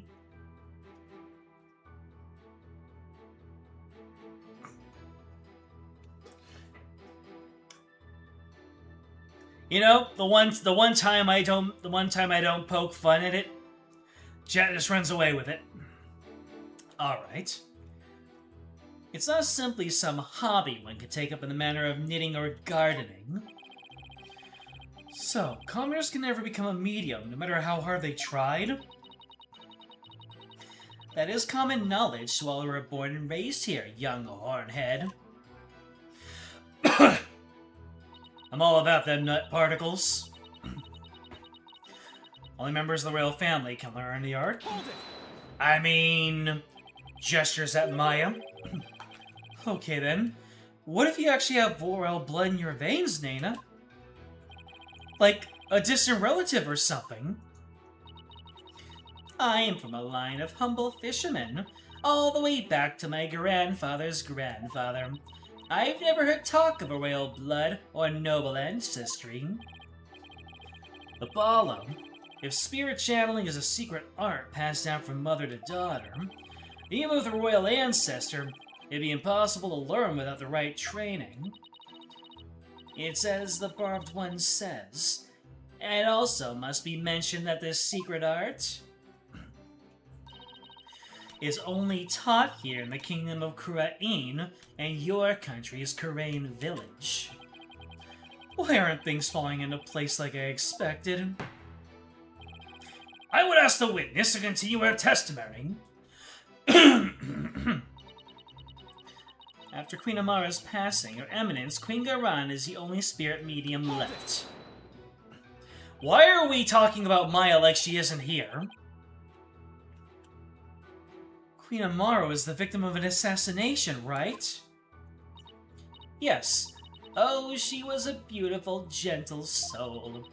But she fell in love with a man of dubious origins, and was murdered in a terrible blaze. Fate can be so cruel. Except she's actually still alive. Khura'in is yet another follower unwittingly praying over an empty sarcophagus. Amara, Queen's been locked away, her existence in this world erased. The fact that she's still alive shackles Nayuta to Garon's will. Nayuta, the only reason you're still standing there by that woman's side is because you're afraid of what would happen to Amara otherwise, right? We need not recount such ancient history. Let us continue with the witness's testimony. If you believe the medium to be the culprit, it would have to be that young lass, Maya Fey. Whoop, I did not mean to skip that. Only those of the royal bloodline can be spirit mediums like Khura'in. Common folk like us are out of luck. Yeah, I guess so, still. I think I'll finally be close to connecting all the dots, once I point one very big thing out. Okay. Now you finally acknowledged her, what's up? Miss Fey was being held hostage. She was completely tied up. Didn't even know Minister Inga's true name. Let's finish with this press, and then I'll show you what I cooked up. Making it impossible for her to kill her channel him. Bah, I know nothing of that. Listen, you horned devil. Were you not just insisting that it was Maya Fey who had channeled Minister Inga? My, how quickly you changed your tune. No, I'm just quick on my feet when new information presents itself. I am also quick to force my biggest smile when times like these demand it. It's great that you're following my advice, Apollo, but try not to look so forced while you do, would you? Anna's right about one thing, though. Only those of the royal bloodline can be spirit mediums in Khura'in. Oh, yep, so... Okay. Let me just go ahead and grab what I got. I do not need to transition away for that.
Ladies and gentlemen, it's my old hood classic.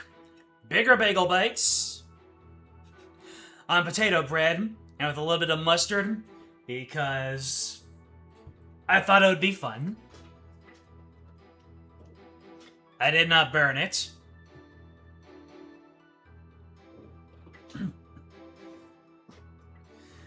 Alright, let's see here. Of the small one.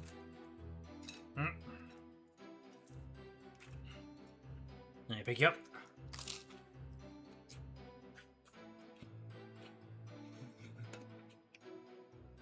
Mm-hmm. That's what I like. Gonna need a napkin over here.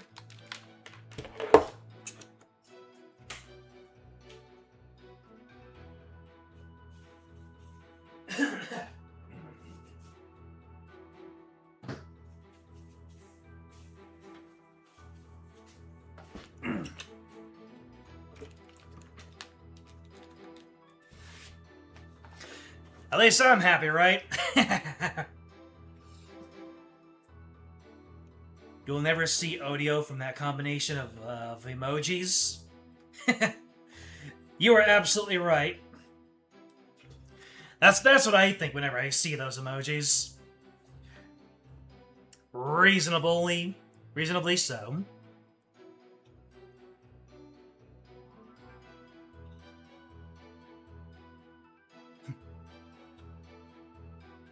What did I cook?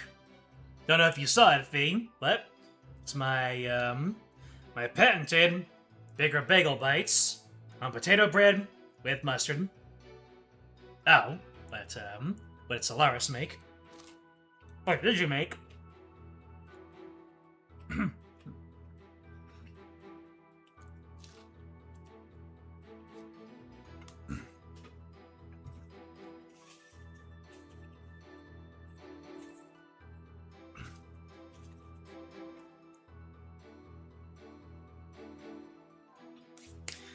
All right, so we have already pressed all of the statements here. We need to figure out which of these has a contradiction. Cannot possibly be an honorable spirit medium. Only members of the royal family can learn the art of spirit channeling here in Khura'in. After Queen Amara's passing, Her Eminence, Queen Garan is the only spirit medium left. If you believe the spirit medium to be the culprit, it would only have to be that last IFA.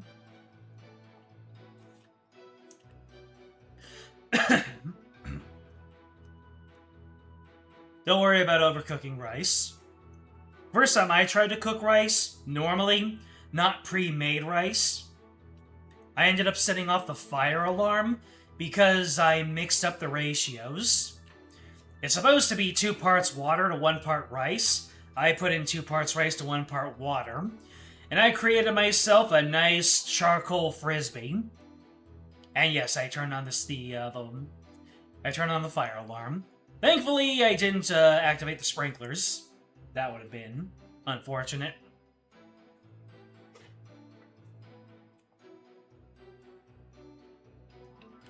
So, which of these statements am I trying to prove wrong? I didn't really pick up anything from the pressing that would have signposted me anywhere. No way. Alright, so we're trying to prove that it wasn't Maya or that it was possible for Naina to do the, So...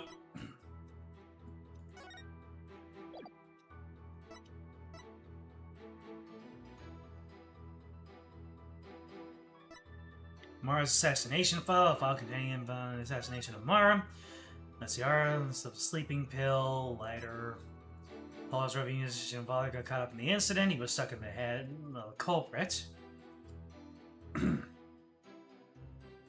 the fire without knowing the real name. No divination seance could be fun as the son of the terrorist. Derek Naruto is expelled from the royal family. The idea was that the sins of the father are visited upon his children is deeply rooted in the minds of the Khura'inese people.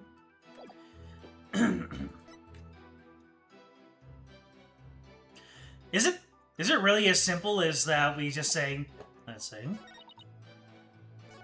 After Queen Amara's passing, Her Eminence Queen Garan is the only spirit medium left. I wonder how that helps me, but I'm guessing we have to tell her that you wrong, lady. Objection! Okay, I guess that is it. I don't know what we're going to gain from pointing this out, but it's probably the same thing as when we got to the bottom of Maya at the in case 3.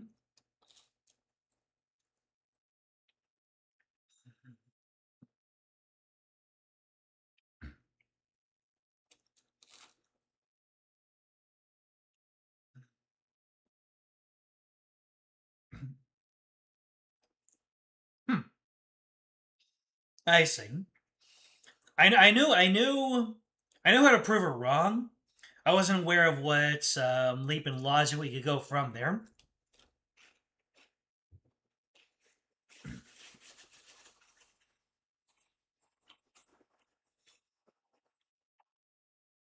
All right, Apollo, hit us with that justice. Okay, so I presented what makes sense in terms of direct contradiction, except I don't know how to make it make sense in the larger context of this case. That's exactly what I said. Hey, I did my part. Well, is the defense going to follow up its loud objection with a sound explanation? Oh, sorry. How do I put this? I believe there's a problem with Naina's testimony. Go on. She asserted that she could not possibly be a spirit medium because, in Khura'in, only members of the royal family can learn how to channel spirits. I fail to see the problem in that statement, defense. Hold on, I'm getting to your majesty. Naina stated an absolute falsehood. Since we know that Amara is still alive. At the same time, circumstantial evidence points to Naina channeling Inga. After all, just after she entered his private quarters, Inga came out running screaming. Yeah, running out screaming, despite having been killed at 2 p.m. That would mean that Naina channeled Inga, even though, supposedly, only those of the royal family are capable of doing so. Wait. Is it too late to ask for a refund on my trip down the rabbit hole? Mr. Wright, you may think I've lost my mind with this bluff, but... if I can at least establish the possibility, I think it'll give us the break we need. Wait a sec. Are you going to propose what I think you are? Yes, it's a huge risk, but I think there's a chance I can prove it. Will the court please take a look at this photo? That's... This photo's very existence, to say nothing of the person in it, contradicts the witness's claim that Queen Garan is the only remaining spirit medium in Khura'in. Or devil, you mustn't! Oh, but I must. Under these circumstances, the outcome of this trial depends on it. But you already knew that, didn't you, Your Eminence? Will the defense please explain who is shown in the photograph? Time to go downhill? Oh boy, we will. The person in the photo is the previous queen, Amara Sigatar Khura'in. Contrary to popular belief, she was never assassinated. In fact, she's very much alive. What? But that's nonsense! Take a good look at the law book in the photo, Your Majesty. The mark of the dragon branded on it could only have been placed there after the Queen Amara's supposed assassination.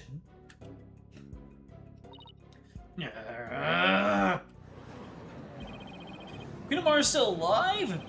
Has the lawyer gone mad? While I personally find it hard to believe, I will allow the defense to continue. You may proceed, defense.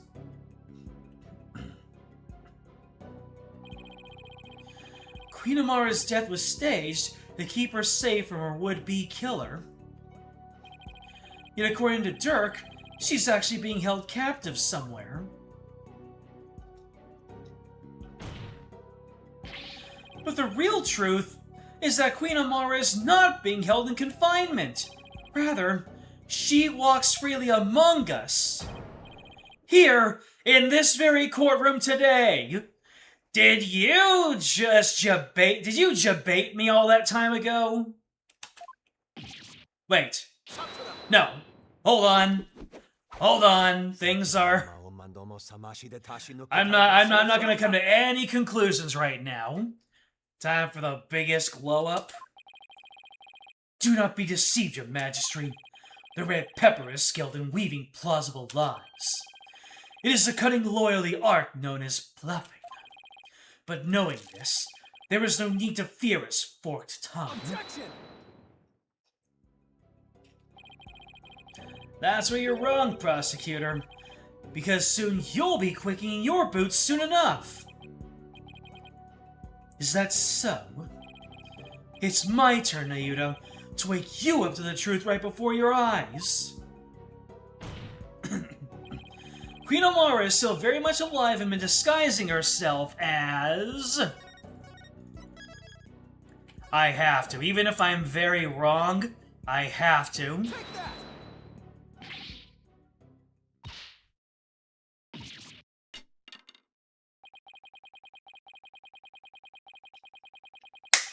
Alright, story time. When I said that I came to a conclusion and I wanted to say what it was, but it was such a shot in the dark, I told Moderator Catone separately that Amara is actually Nana, and her only response was, that would be a hell of a twist. And I just left it at that. And oh boy! Did I fall for it?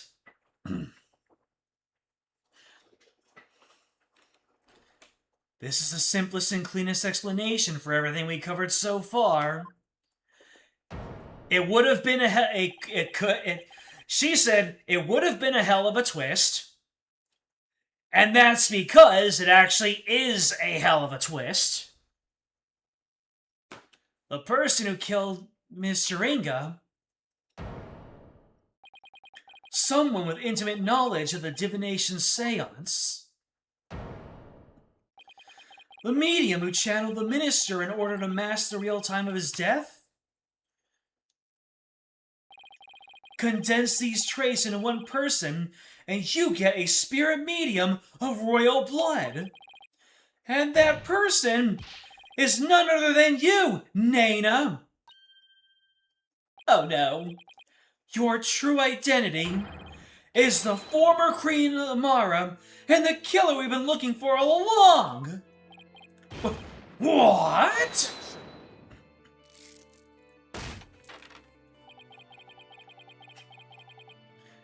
The real killer, Nayuta, is your mother. Have you finally lost your mind, Mr. Justice? What you say is beyond blasphemous, even in the depths of hell. Oh my, such frightening allegations. Indeed, and absolutely ludicrous to boot.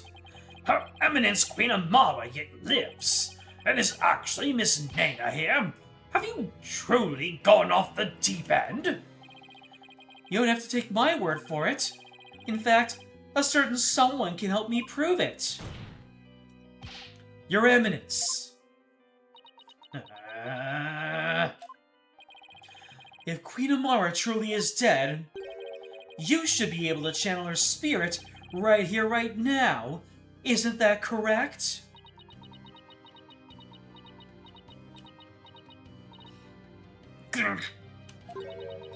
I can. Deny it no longer.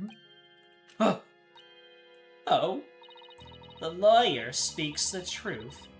Nana, the woman who stands here before us,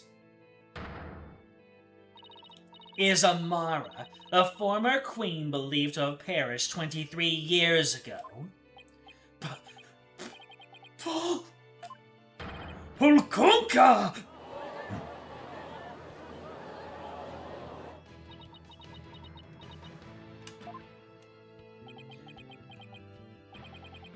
Finally.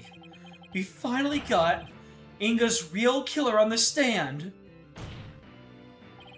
Nana, no. Amara Sigatar Khura'in. Please drop the act and tell us what really happened.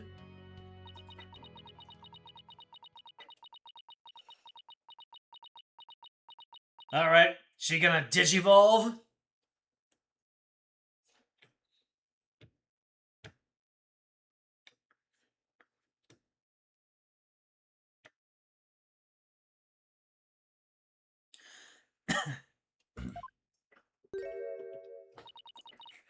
Oh, dearie me. I guess I shouldn't have underestimated the power of youth. Well done, young hornhead.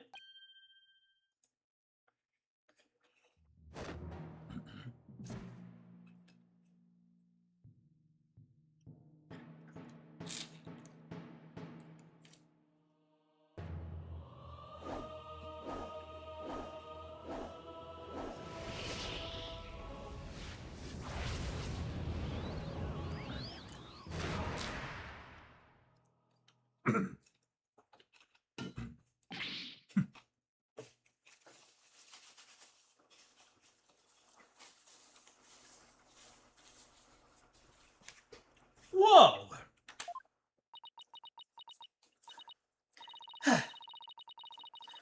I was getting tired of masquerading as an old woman anyway. This is getting out of hand. There's 2 of them! It has been far too long since I last greeted you, good people of Khura'in. It is I, Amara Sigatar Khura'in, your former queen. Queen Amara? What? Your mother... That would be your mother. I'm sorry, but I have to keep on saying your mother jokes. Well, before they become overstated.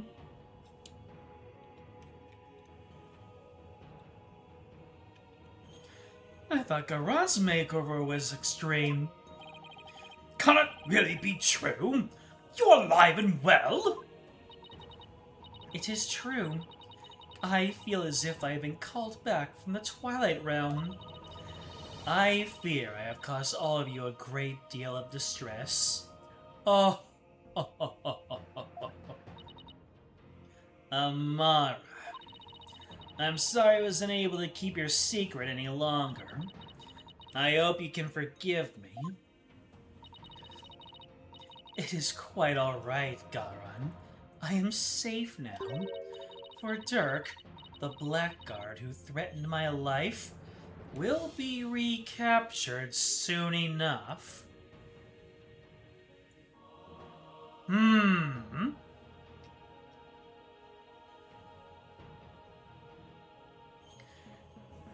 I'm still not convinced we are getting the full scope of everything. And considering the fact that we're not even close to halfway done, I think. Yeah, there are plenty more layers of this to unravel. I need not conceal my identity any longer. Queen Amara, what does this all mean? Were you not killed in that fire 23 years ago? I have barely escaped that blaze with my life. But though I survived, I knew that scoundrel would make further attempts on my life. Therefore, I staged my death and abdicated the throne to my dear younger sister, Garon. So, yeah, they're not going to fight against each other. Apparently, Amara, or should I say Amara, is working with Garon to slander the good man's name. I have a hard time believing it's that clear-cut. We got plenty more twists and turns to uncover, don't we? But the building of the Great Tomb! And disguising yourself as a lowly servant! Why would you do such a thing? Garan. I would have you explain. I wished for her to be close at hand. It was the only way I felt I could protect her, and it was the best way to hide her from the eyes of the public. After all, who could conceive of Amara lowering her station to that of a servant? It's going to go downhill? Oh boy. She's got that right. Even Dirk thought Amara was being held captive in some far-off place. He never even guessed she was living as a servant, right in plain sight. I must say, a life dedicated to servitude of others is not the least bit disagreeable. It is a quiet, humble existence, far removed from the tedium of regal duties. Ah, but those days of peace have ended. It's all because of you, Hornhead. You should consider yourself lucky if that's all this ends with. If there's something you wish to say, then say it. It doesn't matter who you are, you won't escape the crime you committed. The defense moves to indict you as Justice Minister Inga's real killer. Oh my.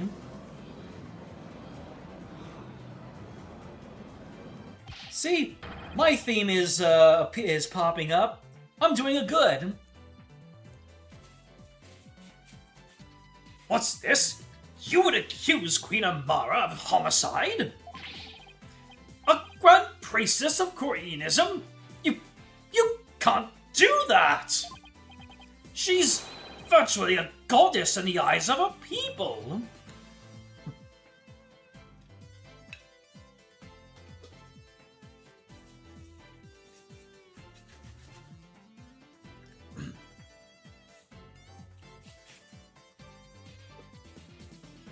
All due respect, Your Honor.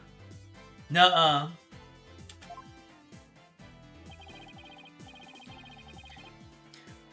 If you commit the crime, you better be ready to do the time. Be you a priest, saint, queen, or god. I've never met such an egalitarian person. Queen Amara, in your years disguised as Nana, you would have learned about Minister Inga's disorder. So you knew you could dress in Dirk's clothes to forge a convincing seance vision.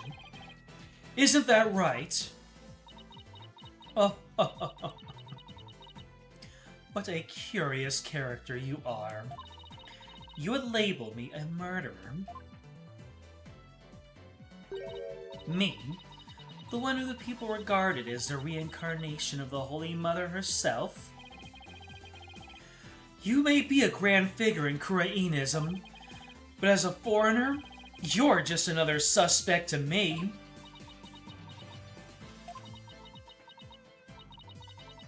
It would appear your words are not in jest.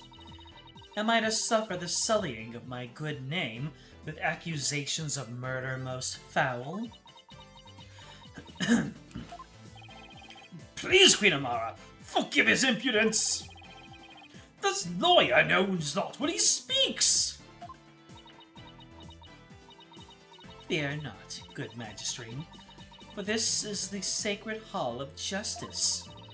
Though I am a grand priestess, on this stand, I am but a witness like any other.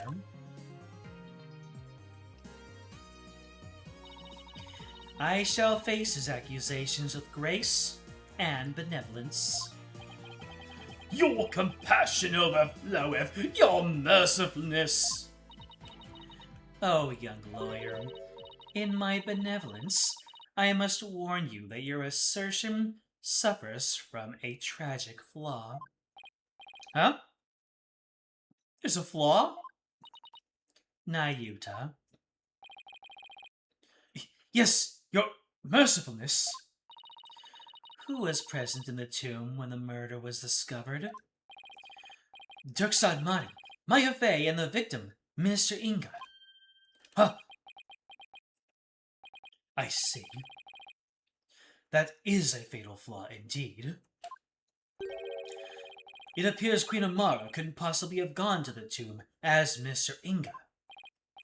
What? Why not? Do not keep the defense waiting, Nayuta. Explain how wrong he truly is. Yes, your mercifulness. Her benevolence, Princess Rafa saw Minister Inga enter the tomb around 2:30 p.m. Yet you, the defense, claim the person she saw was the minister being channeled by Queen Amara.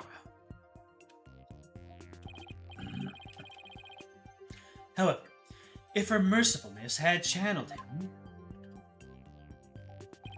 and moved to the tomb, then, once she was done channeling, Queen Amara would have re-emerged and been left stuck in the tomb.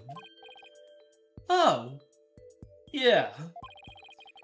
Had she tried to exit before you all arrived, Princess Rafa would have been looking down upon the courtyard, would have seen her. However, her benevolence saw nothing of the sort. Oh. In conclusion, Queen Amara could not have left the tomb without being observed. And yet, she was there in the tomb when the murder was discovered, defense. No, she wasn't.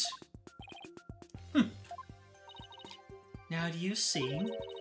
Your flimsy claim has been uprooted like a sapling in a flood. God. Well, that was entertaining. Prosecutor Sadmati, assume the prosecution of this case and clear your mother's good name. You wish for me to take over? Yes. Prosecute your father to save your mother. What a poignant fate you bear, but bear it you must. Are you ready? Yes, Your Eminence. And there you have it, Your Majesty. I shall watch the rest of the proceedings from the sidelines. I relinquish complete control of this sacred hall to your authority, and once more. Why, thank you, Your Eminence. Now then, Your Mercifulness, your testimony, if you please.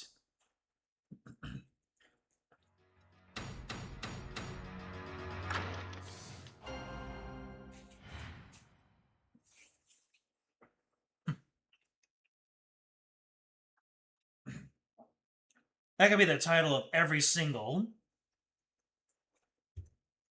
testimony.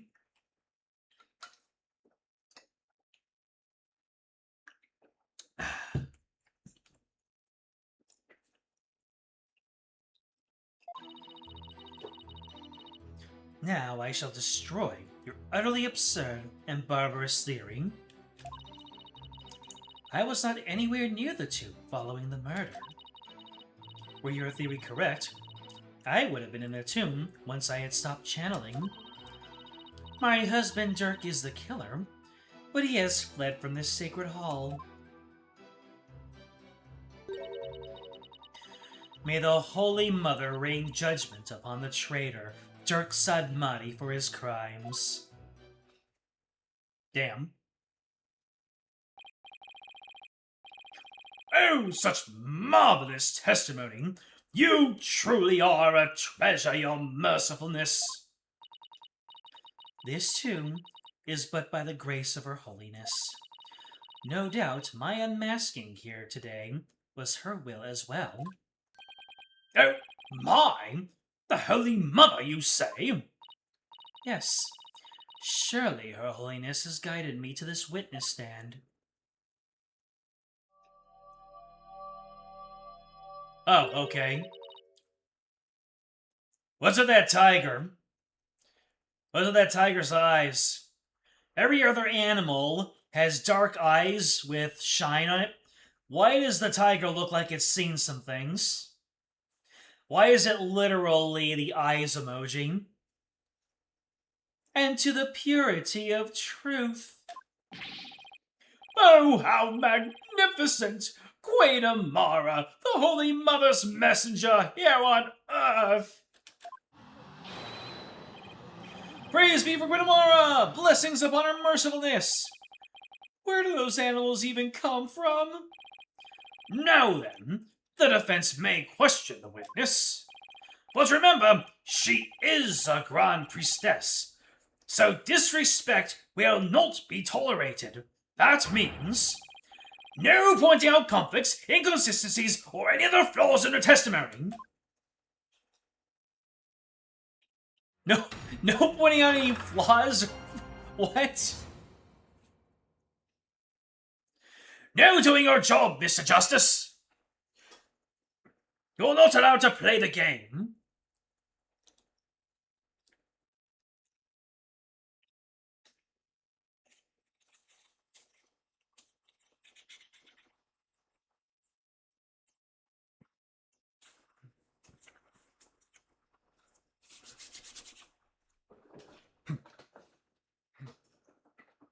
This whole chest, even.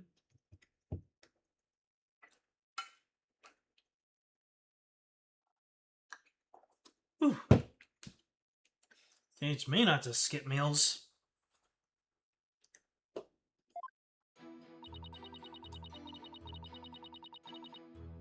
Hold it! My theory is utterly absurd and barbarous? And high-handed, if I may say so. Nayuta was right to call you putrid-minded.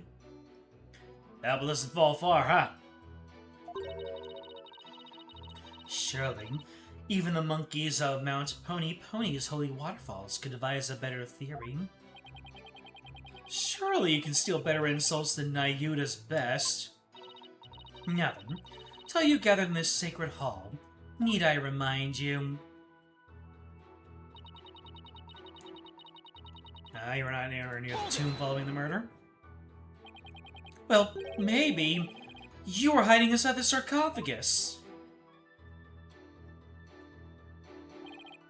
After all, it does technically belong to you. I bet you'd have no trouble opening it. If I had been in there, I could not be here today, for the tomb has been under constant surveillance since the murder. I would never have been able to leave. I guess not. If I might ask, what's in that sarcophagus anyway? There is despair, sadness, hatred, and malice. And at the bottom of it all, hope? Only when brave enough to see the truth hidden deep within could discover the final hope. My continued corporeality. You completely lost me. In other words, it's empty. But no one dared to open it because they were too scared of the curse.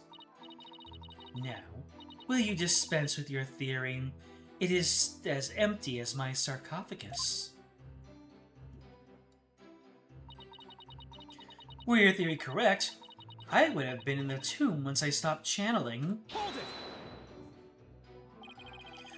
I'll admit you weren't in the tomb after the murder. Very good. But that very truth refutes your theory. Even if I had channeled Mr. Inga and entered the tomb, the moment I ceased channeling him, I would have re-emerged at the crime scene.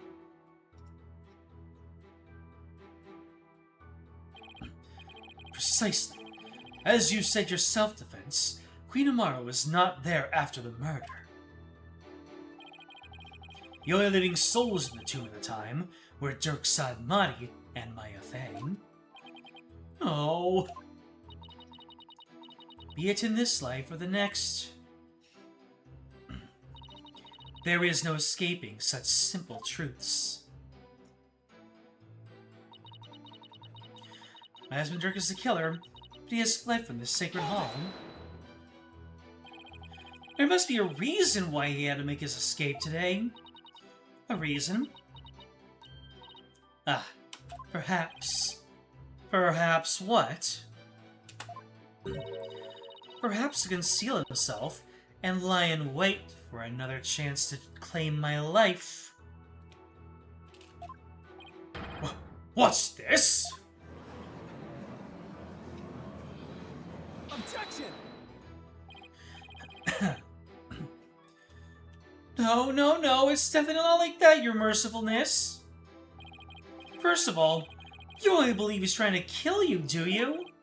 After all, you two ran off together after he rescued you all those years ago. That was only because he had the audacity to claim it wasn't me. You must believe me. It was my duty as a wife to her husband to bend an ear to him, was it not?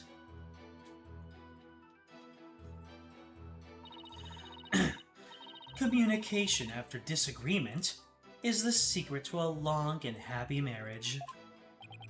Sure, I guess. What do you think, Mr. Wright?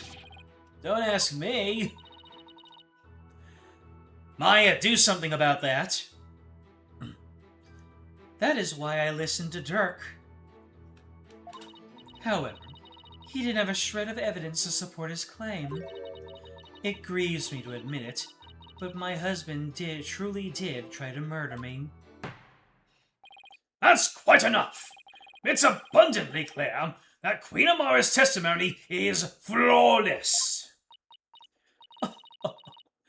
Do you understand now, lawyer? No, this is bad. The judge isn't going to let me cross-examine her much longer. Amara should have been in the tomb after the minister's murder, but she wasn't. I don't get it. How did she just vanish from the scene of the crime like that? It shouldn't be possible for normal people to... For... normal people? Huh. Maybe. Maybe what? Your Majesty.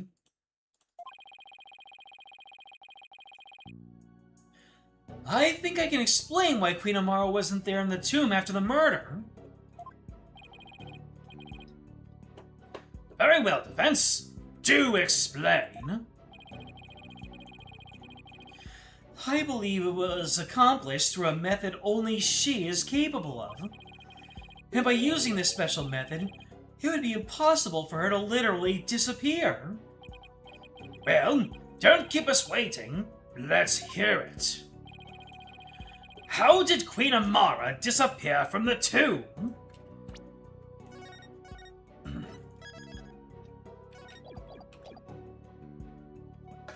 She hid in the sarcophagus, she channeled someone, she clung to the ceiling. All she had to do was channel someone. Then she easily disappeared from the scene of the crime. After all, she would literally be someone else. Why, I believe that actually makes sense.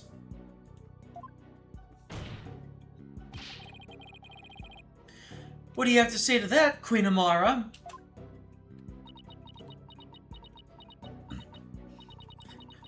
You believe that I, a Grand Priestess, would use the sacred power of spirit channeling to commit murder?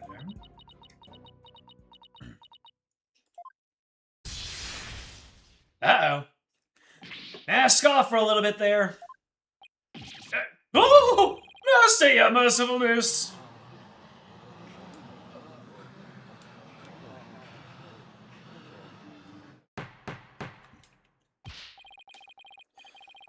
How dare you spew such vile blasphemy, defense?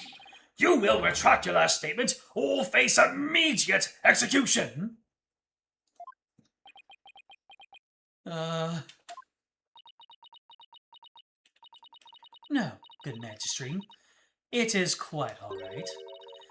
Khura'inism also teaches that we must respond at all times with reasoned principle. Therefore, I shall offer a measured response to his blasphemous accusation. You have something to counter with? Indeed. Now, are you listening? It would not have been possible to simply vanish by means of spirit channeling. After all, it would require a deceased person to channel.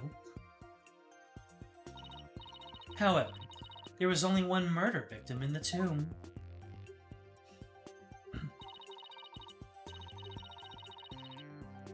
And that was Minister Inga, the only others there right after his murder were Dirk and Miss Faye. Ah! Apollo was so gobsmacked he sounded like the judge. Had I channeled Inga as you allege.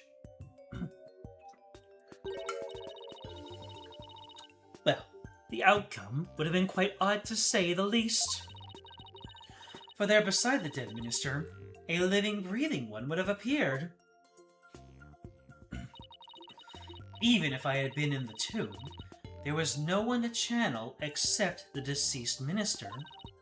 So you see, I could not have vanished by means of spirit channeling.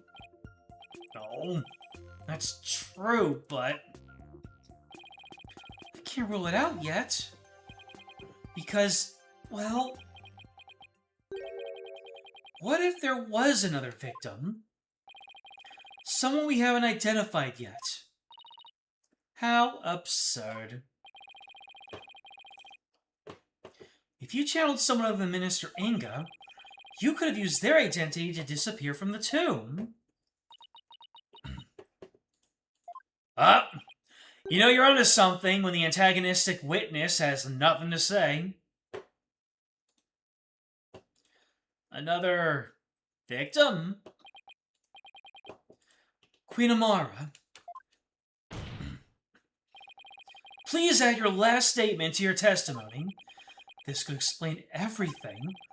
Wasn't there some sign of another victim there in the tomb? And yet, why do I sense I'm not gonna like what I'm about to find out? I don't think any of us are going to like what we're about to find out. Mr. Inga was the sole victim. There was no other spirit to channel until he was dead.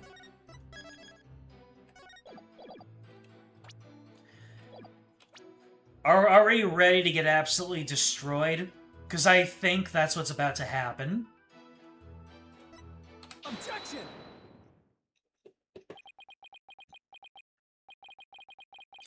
I can't believe I'm presenting this. But it proves I was another victim. Still, the other ones there at the scene of the crime were... Maya? Dirk? No, it can't be!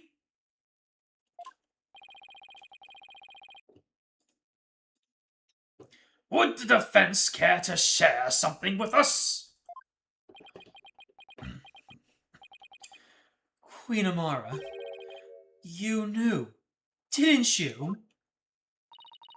Whatever are you talking about? If you won't tell this court, then I will. Well, don't keep us waiting. This case includes a second victim. One of the two people found alive in the tomb after the minister's murder was actually already dead. But the second victim, Apollo? Queen Amara, you channeled Minister Inga and moved to the tomb. You vanished from the scene of the crime by channeling the other victim. That explains why no one found you after the murder was discovered.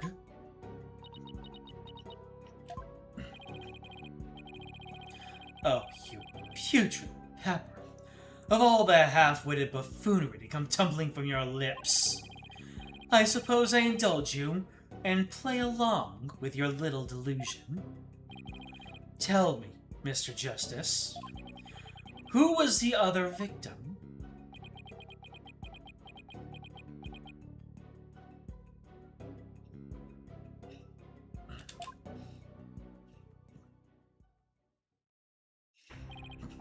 There's no way this can be true. But... no. I can't stop now. If this is the truth, it's the only way forward to solving this case. The other victim, who Queen Amara channeled, was...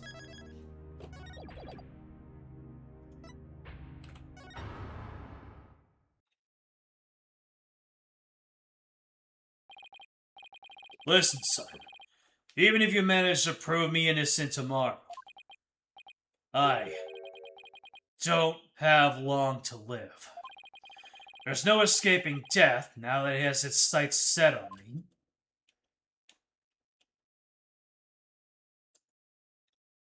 Dirk knew everything, but he couldn't bring himself to tell me.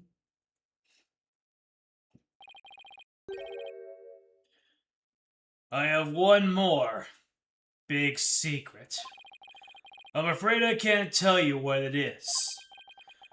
I'd be betraying a certain someone if I did.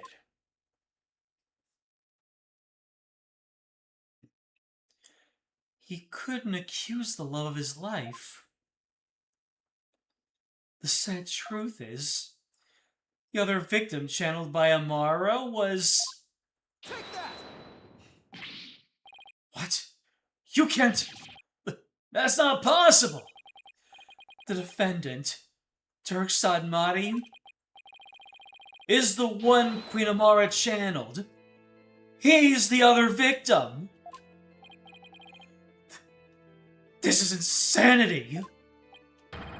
Pokunka! Apollo! What are you... Do you realize what you're proposing? Objection. I demand an explanation, Mr. Justice! Mm-hmm.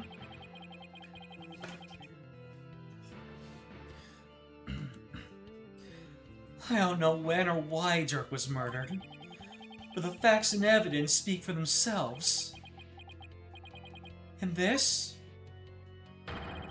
This is where they've led me. I see. After Inga's murder, Dirk and Maya were the only ones in the tomb. But if one of them was actually dead and being channeled by Amara... But it can't be. Can it? Dirk's bloodstain at the scene of the crime was the clincher for me.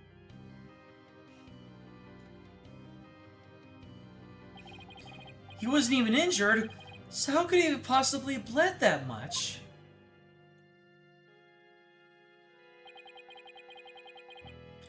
The only logical explanation is... Dirk had also been murdered. Objection.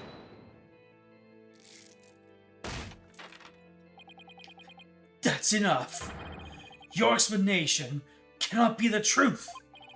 And you would not dare to claim to have proof to support your assertion. Nayuda, I wish it weren't true. I wish it with all my heart that I'm wrong. As much as I don't want to believe it, yes, I can prove it. Dirk's killer must have hidden his body. It would have to be somewhere nobody would ever look. And there's only one such place. You truly have proof? The fastest way would be actually have someone go check the tomb. Go check the tomb? But why? Because I believe Dirk's killer hid his body here.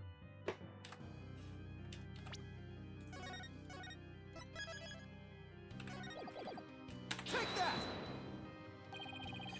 You would suggest? Queen Amara's sarcophagus, the only place in the tomb that no one would dare look. Plus, a killer would soon become trapped by hiding in there. But a body? Well, that's a horse of a different color. Which means...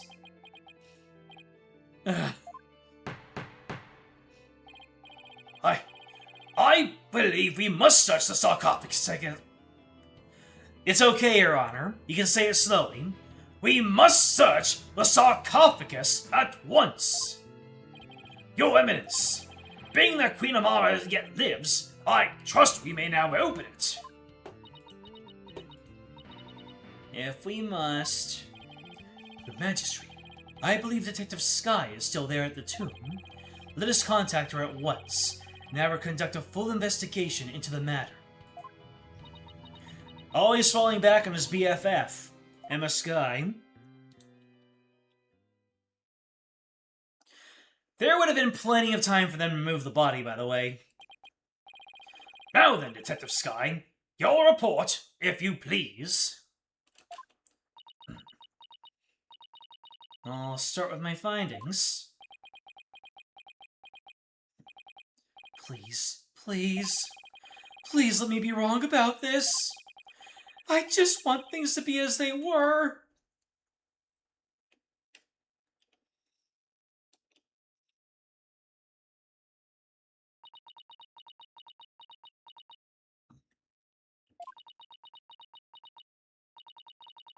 A search of the sarcophagus revealed a body that appears to be several days old. A body? Detective Sky, tell me it wasn't Dirk! Tell me my whole theory was completely off base!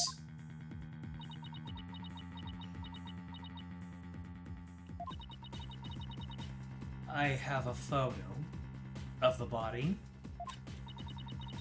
and I have positively identified it as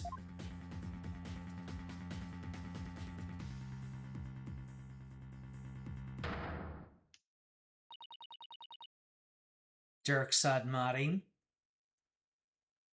Can we get some F's in chat and possibly some 07s?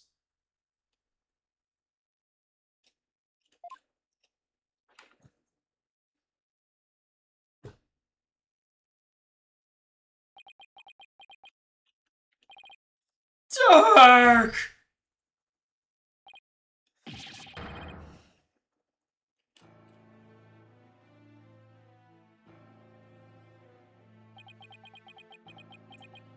Several days old, by the way.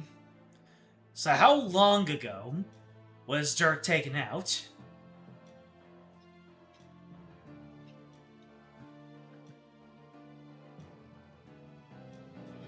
Why? Why did this have to happen?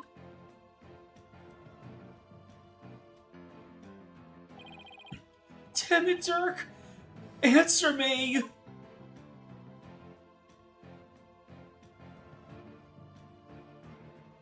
Not the slowly fading into the Twilight Realm.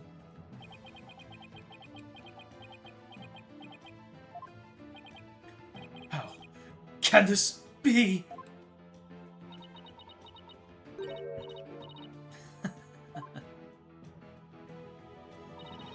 The traitorous snake, the very head of the insurgency, murdered? Oh, what a joyous day! Those fools shouting for change and revolution will finally return to whatever rocks they crawled out from under.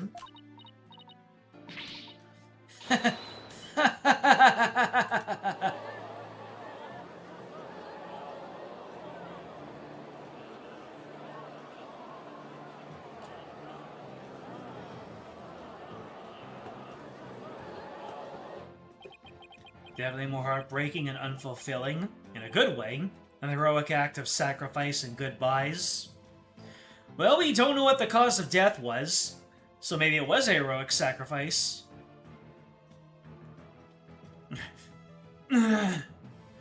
Well,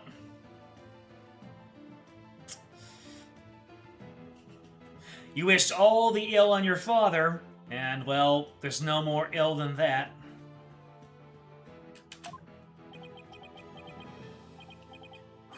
Who... What was I even fighting for? A long-standing question in Capcom titles. Apollo. What am I supposed to do now?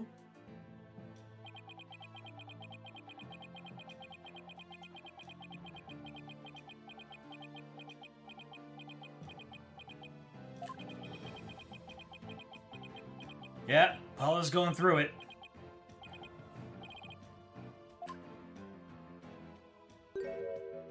Son.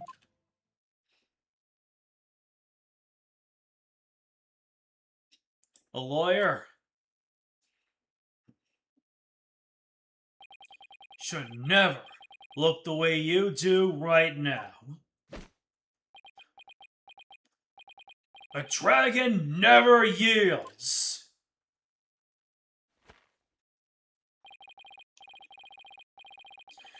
Even when wounded, a dragon bites down hard and never lets go till its dying breath. It glares, it roars, and it latches its jaws firmly onto its prey till the bitter end. That's what lawyers do to get to the truth. Oh, great. I just watched the live-action rendition of Dr. Hiroluke's backstory, and now we're going through another When Does a Man Die scene.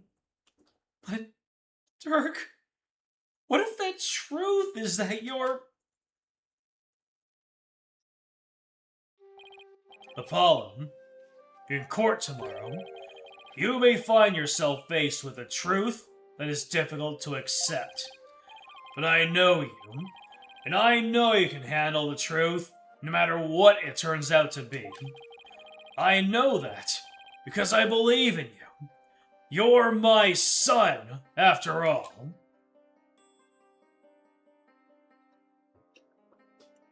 You believed in me that much, Dirk?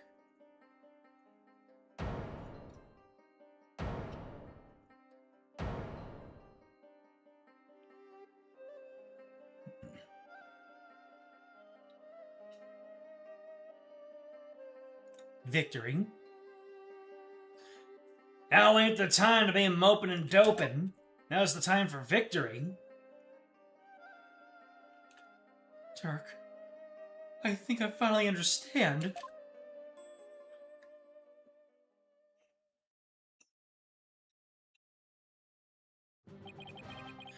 I can't yield. Not now. Not ever. Not after Dirk believed in me, despite knowing what was about to happen. Besides, Dirk left me with two things I must do. Are you alright, Apollo? Sorry about that, Mr. Wright. But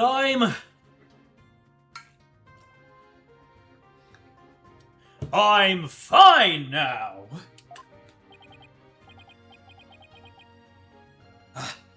Apollo. Detective Sky. Yes? How sure are you that the body's been there for a few days? I'm positive. No autopsy's been performed yet, but I'd say it's been at least 3 days.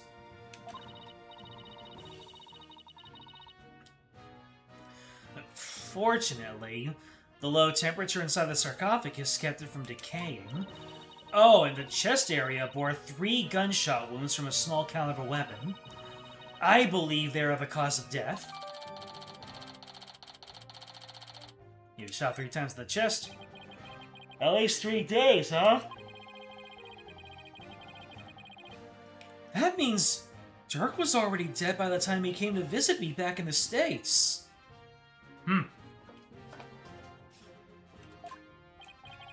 Then, who is channeling him?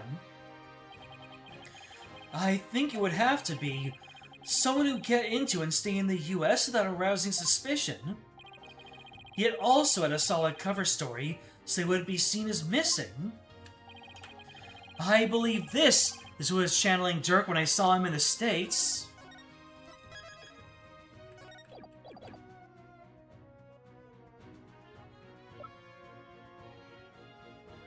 I mean, we only have so many spirit mediums, right? Maya?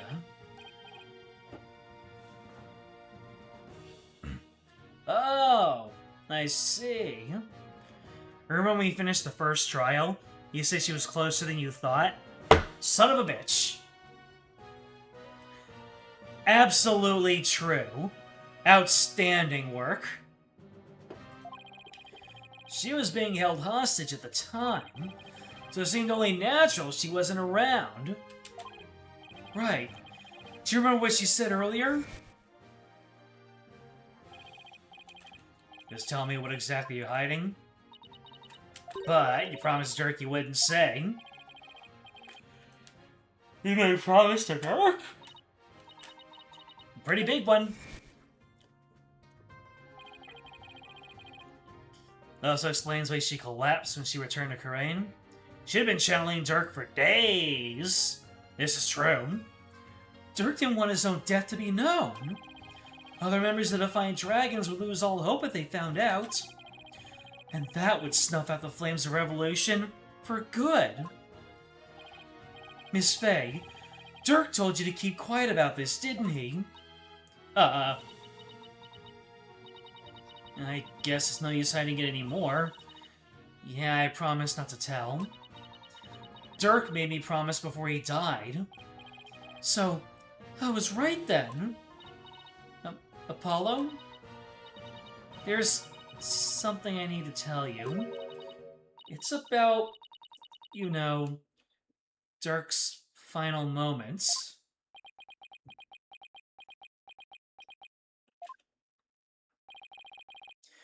I'm listening, Miss Faye. What happened in his final moments? It was soon after I was kidnapped. Dirk paid me a visit in that tomb, where I was being held captive. I'd say it was a few days before Minister Inga's murder.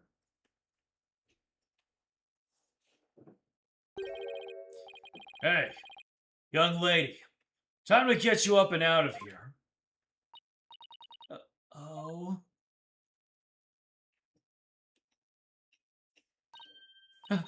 It's that revolutionary guy. I'm here to rescue you. You are... Why? I figured things were a little too quiet with that stamp-sucking scumbag, so I started digging around. That's when I found out you'd been abducted. But why would a rebel help me? The rare Maya inner monologue. Let's go, before it's too late. It already is for you, pal. Not Detective Gumshoe.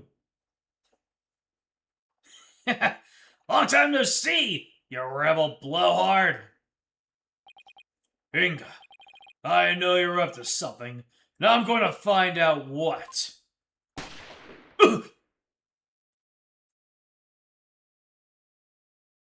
No hesitation.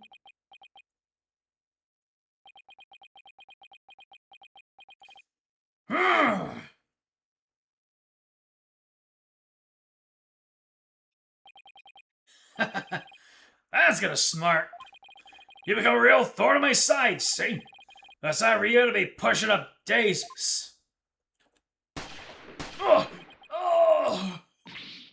Dirk!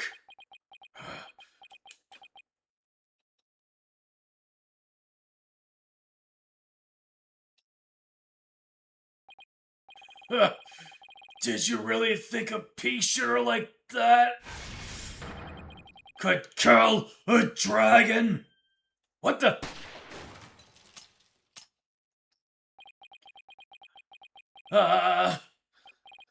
What are you? Some kind of freak? Nuts to this!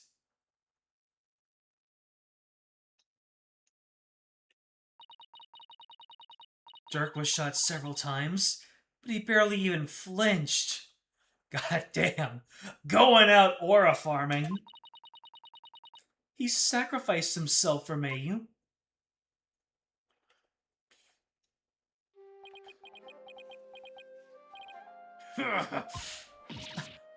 These ropes. I've got to help you. Relax. It's going to be okay. Sorry things turned out this way, but it doesn't look like I have much longer. No, don't say that. You're a spirit medium, aren't you? When I'm gone, I want you to channel my spirit. Stop it! Don't give up like that! If you do, untying a rope like that will be child's play. No, please, hang in there. You can still make it. Promise. Promise me one thing, young lady. It's about my son.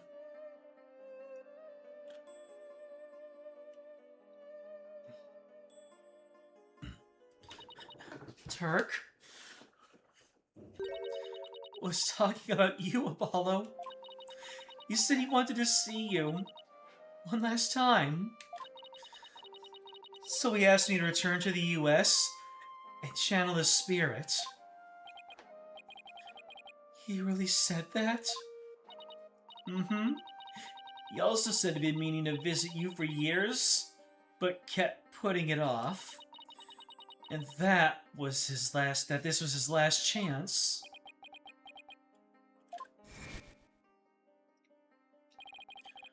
Just show up here without warning after all this time? What gives? I came all this way to see you, son. Come, rejoice. Right. Why don't you tell me the real reason you're here? Wow. I knew that he really did mean that he wanted to visit his son, but under such urgency, though. Dirk, you really did come to the US because you wanted to see me. I guess this means it was Inga that hid Dirk's body in the sarcophagus after Maya left the tomb. Apollo, you can't stop now. Dirk would want you to keep pressing on. I know, Miss Faye, and I won't disappoint him. Defense, if you are ready to proceed, I would first have you answer this. Do you believe the accused's death will impact what we know about this case? Yes, and I believe I can explain everything now. Very well. Your explanation, please.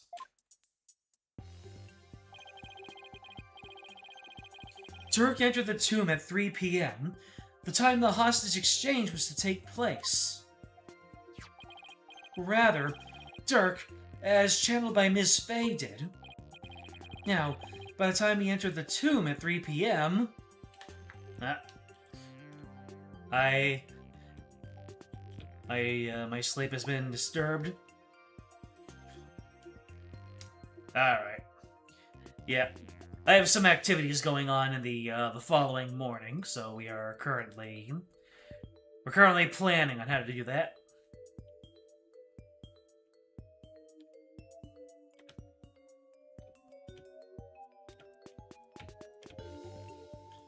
Oh, seriously? It's warming over the next 2 days. Goodness me. Alright. Now, by the time he entered the tomb at 3 p.m., Minister Inga was already dead. I say that because we know the minister was murdered at 2 p.m. But there was someone else in there. This person was already hiding in the tomb, waiting to channel Dirk in place of Ms. Faye.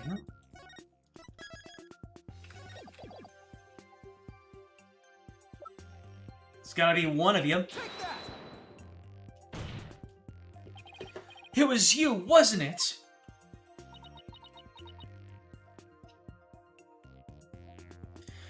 Considering there's a whole other crime Dirk has been accused of, the trial is nowhere near done, is it? Nope, I don't believe it is. The fact of the matter is, Queen Amara killed Minister Inga at 2 p.m. She then went to his private quarters and channeled his spirit. The minister, thinking he was going to be late, hurried to the tomb for the hostage exchange. Once in the tomb, Queen Amara stopped channeling Minister Inga and hid herself.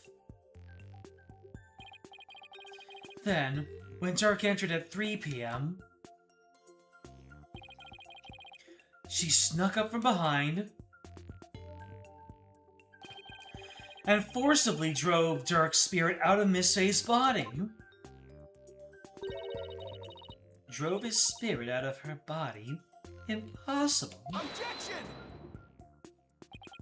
Actually, there's a way to do that. With a Magatama of parting, that is. Using one, anyone could drive a spirit out of a person's body, even if it refused to leave. Ugh. Are you telling me that the extra pale brown Magatama in the tomb was...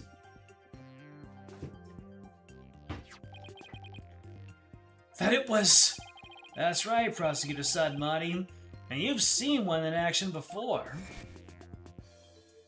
Mm-hmm. You saw how the glowing red Magatama sent the High Priest back to the Twilight Realm. And how it turned into a spent, pale brown afterwards. In other words, the brown Magatama found in the tomb looks that way because its power being used up in pushing Dirk's spirit out of Miss Faye's body, right? It probably passed out as soon as Dirk's spirit left my body. I was exhausted after channeling him for so long, after all. After that, Queen Amara must have dressed Miss Faye in her usual outfit and tied her up. I'm not sure where she got the outfit, but we can assume she had it all planned out. Then, Queen Amara must have changed into Dirk's clothes, smeared blood onto them, picked up the knife, and channeled Dirk's spirit. That's how she made it look like Dirk had committed the crime. And that's how she escaped, right under our noses. Gah. I don't know, Apollo. The whole thing still seems a bit far-fetched. Dirk, what was going through your mind while this was unfolding?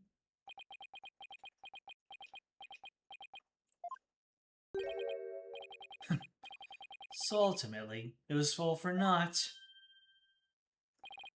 Nayuta? Those dreams of revolution Dirk was always spouting. They placed nothing but false hope in the minds of the people. And in the end, they were simply fantasies. Nayuta, how can you...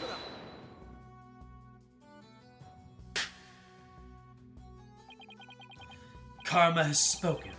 The dreams of revolution have withered on the vine. Its fate is sealed. The other insurgents will soon wake from their shattered dreams. No, Dirk's dream can't die like this. I'm not going to sit back and let that happen.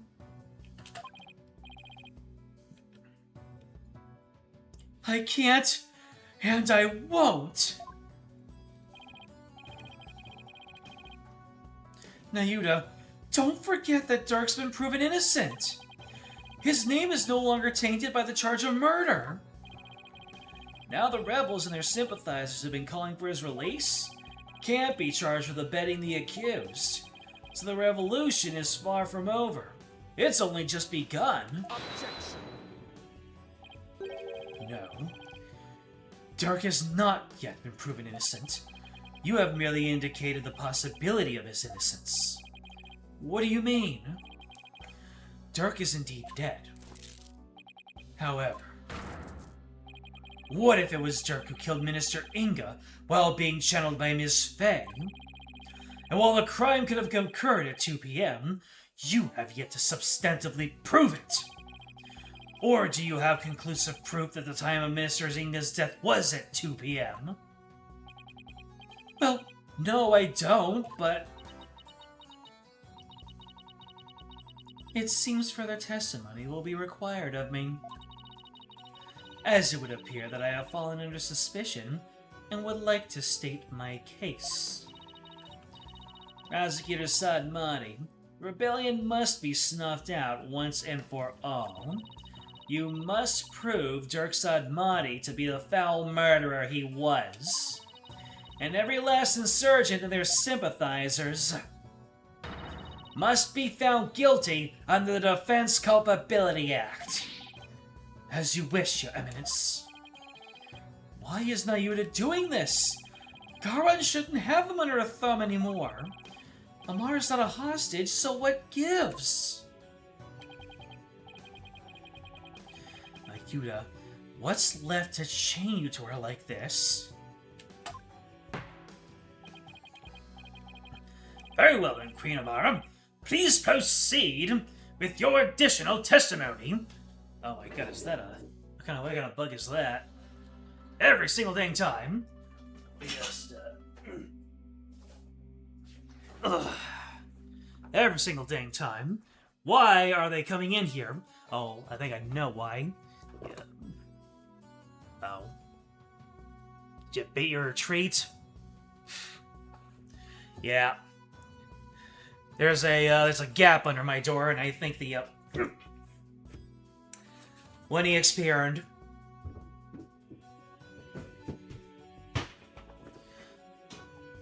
Oh, never mind.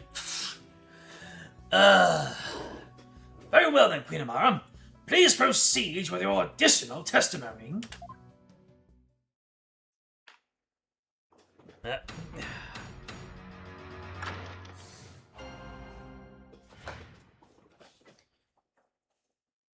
Oh, did I accidentally flashbang everybody? Wait, is that what happens when I put the what? How is it so bright that it hurt your eyes?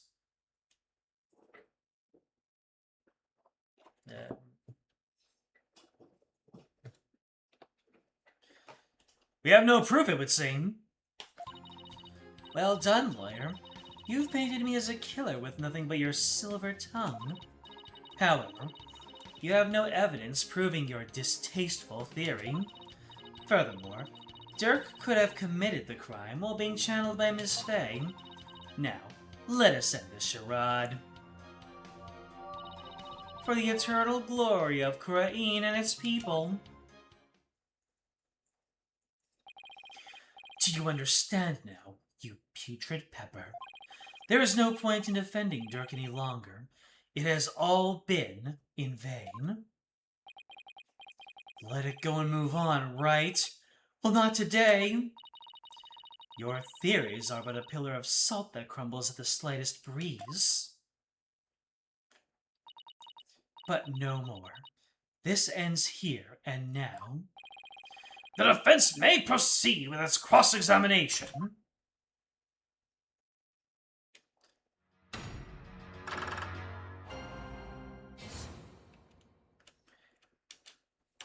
Alright. We've got that Allegra testimony theme. So whatever is about to happen, it's about to go down. Hold it! Convincing others is all part of a lawyer's trade, so I'll take that as a compliment. You would, wouldn't you? I suppose you deceived countless souls with your lies. But I should not be surprised, considering you learned from... him. Him? You mean Dirk, right? Yes. The man who deceived and seduced me. A grand priestess with his silver tongue. We are still talking about the case, right? Surely you've heard of the lady falling for the wrong man before. But to think that I, of all people, would fall under that devil's spell. Wow.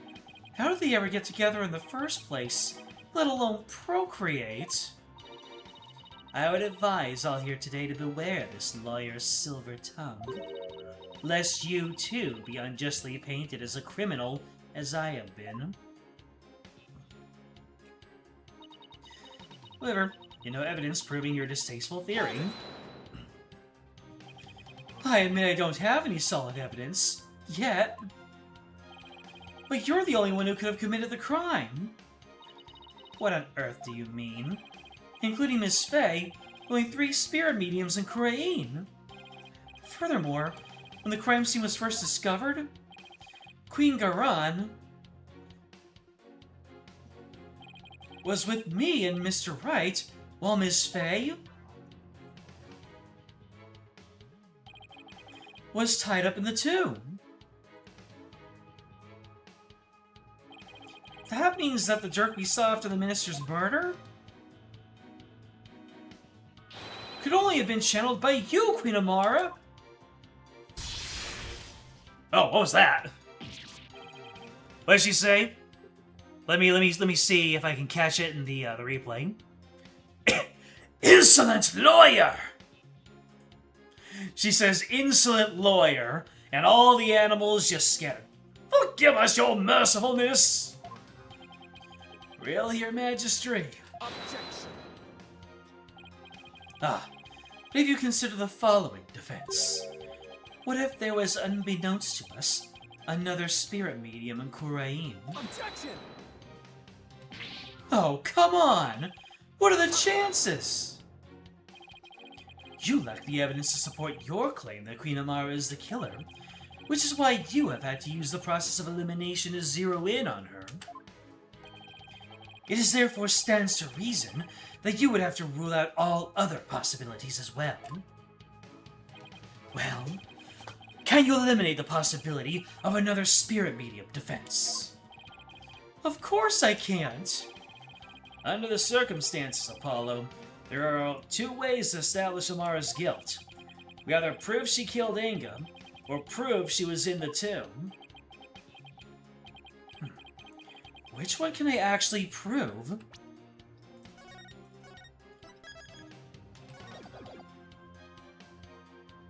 That she was in the tomb, or that she killed Inga? That she was in the tomb? There you go. I can prove that Queen Amara was in the tomb when the murder occurred. It seems you're ever bent on painting me as the killer. Well, if the shoe fits. Very well. Let's see some evidence that proves I was at the scene of the crime. You do have some, do you not? Oh, do I ever. Mm-hmm. Because here's the thing. We thought that the pink butterfly was Dirk's, but as we can see, Dirk has a blue butterfly. Therefore, they've got matching his and hers lockets, which is cute. Objection. Unfortunately, all of its wholesomeness is stripped away by the proceedings that are happening right now. Queen Amara, does this pendant look familiar to you? Why, that is. We found in the tomb, it has the minister's blood on it, which means it was probably dropped in the course of the crime. Objection. And I fail to see how it's relevant to your argument. Did that not belong to the accused? That's what I thought too. After all, Dirk had said it did himself. Wait, what? Dirk had said it did himself. He said that? Yes, but it was a lie. Because I believe he was covering for someone. Covering? How? For who?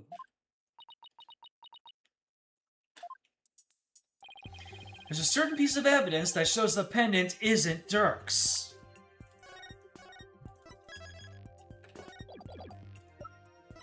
Take that. That's a photo of the accused's body, is it not? Yes, it is. I'd like to call your attention to a certain spot in it. This right here proves the pendant that was found in the tomb wasn't Dirk's.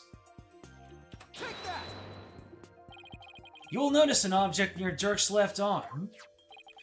It's an identical pendant, except it's blue. Oh, now that you mention it. Don't you find that a little strange? Why would he own two of them, but in different colors? Here's what I think. The pendants were meant to go together as a pair. A pair. If the blue pendant was Dirk's, then what about this pink one with Minister Inga's blood on it? Who do you suppose it belongs to?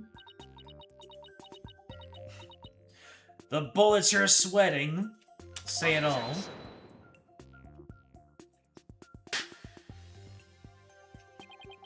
Sorry to disappoint, but no fingerprints were found on the pink pendant. Therefore, we have no way of knowing to whom it belongs. Ah, but that's where you're wrong, Prosecutor Sadmati. I'm guessing you didn't know that this pendant is actually a locket. Come again? Now this is where it gets interesting. When we open this locket up, we found a faint fingerprint inside, on the back of the lid to be exact. What? No! So now the question is, to whom does this fingerprint belong? You can't see because it's covered up by the dialogue, but she's twiddling her thumbs back beneath the dark box. As if going, hey, that's my thumbprint.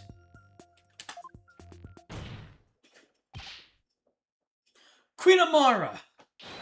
It belongs to you, doesn't it? Ooh.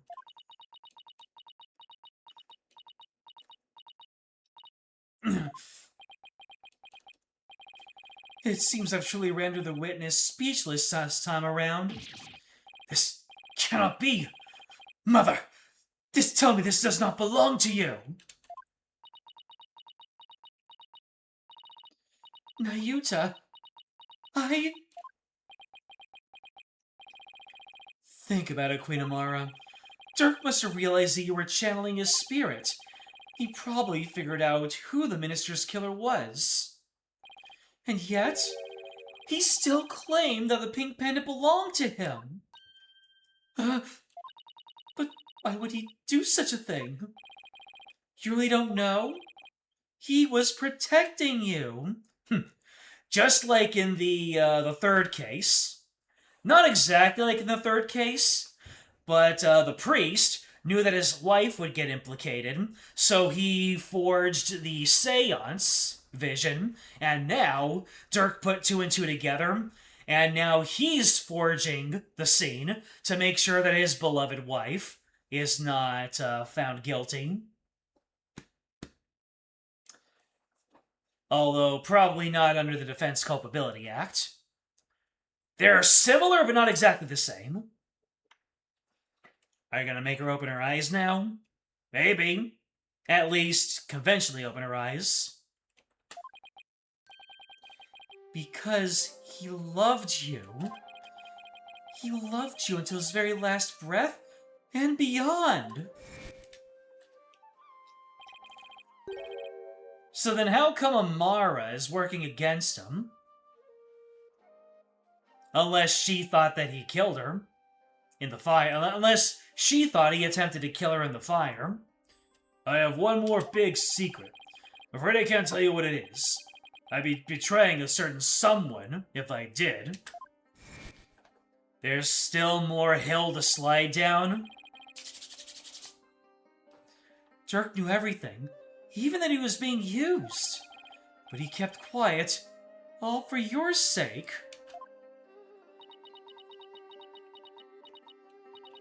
Dirk, why do you always...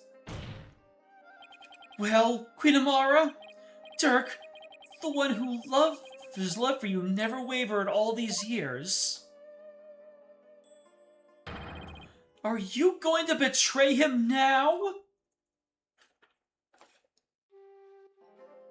And Dirk continues to be the absolute Giga Chad.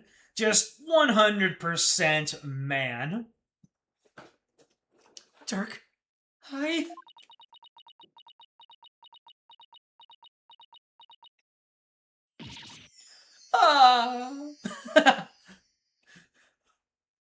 like a love-struck teenager confessed to. Well, we got the open eyes, and it was as satisfying as we could have ever imagined it. Such a maiden, yes. This cannot be. I refuse to accept it. Queen Amara, are you ready to confess to your crime?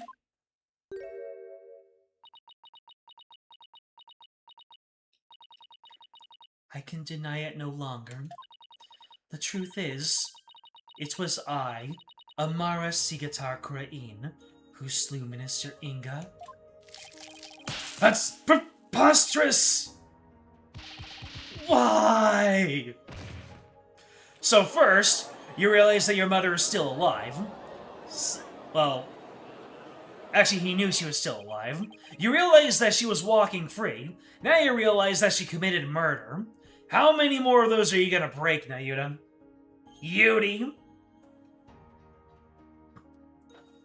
At the end of everything, the Amara, whose heart had become frosted over, from beyond the grave, just the mention of Dirk's deeds just made you, just put you back into a teenager state of mind. Like, episode 1 of Dress Up Darling, all over again. You don't believe that? We have an unsolved murder in the Solving Murder game. You don't believe that? Which is the statement you don't believe? This is beyond belief! Mother, why would you? Forgive me, Nayuta.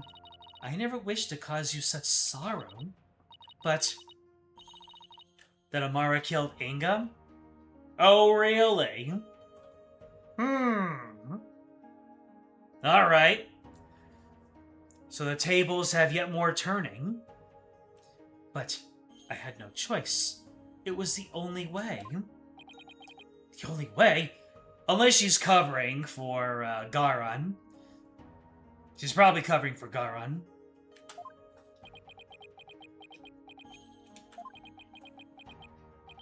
So, in the end, Queen Amara and Dirk Sadmani, I suppose this means that they were unable to reconcile while he was still alive.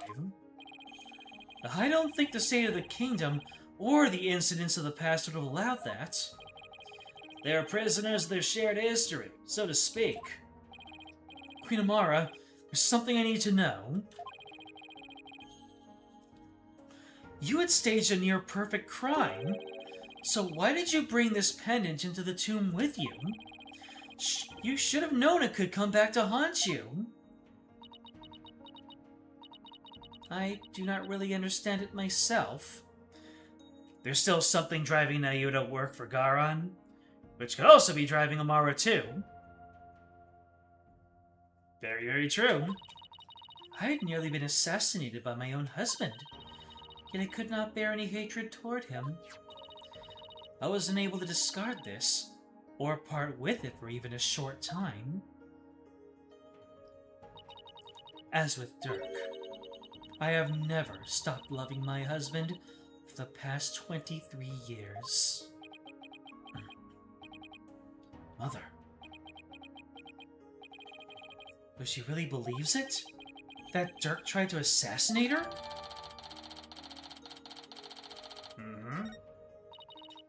Your Majesty, is it not time? Time to declare Dirk innocent? I would ask that you do this for my beloved, who now dwells in the Twilight Realm. You wonder what it could be. Very well, then. Your Eminence, Prosecutor Sadmani, if you have no further objections... This cannot be! My mother! I have no objections. Dirk, I did it! I finally did it! I proved your innocence! But... Very well, then. Being that Queen Amara yet lives, we can no longer charge the accused with an assassination that never came to fruition.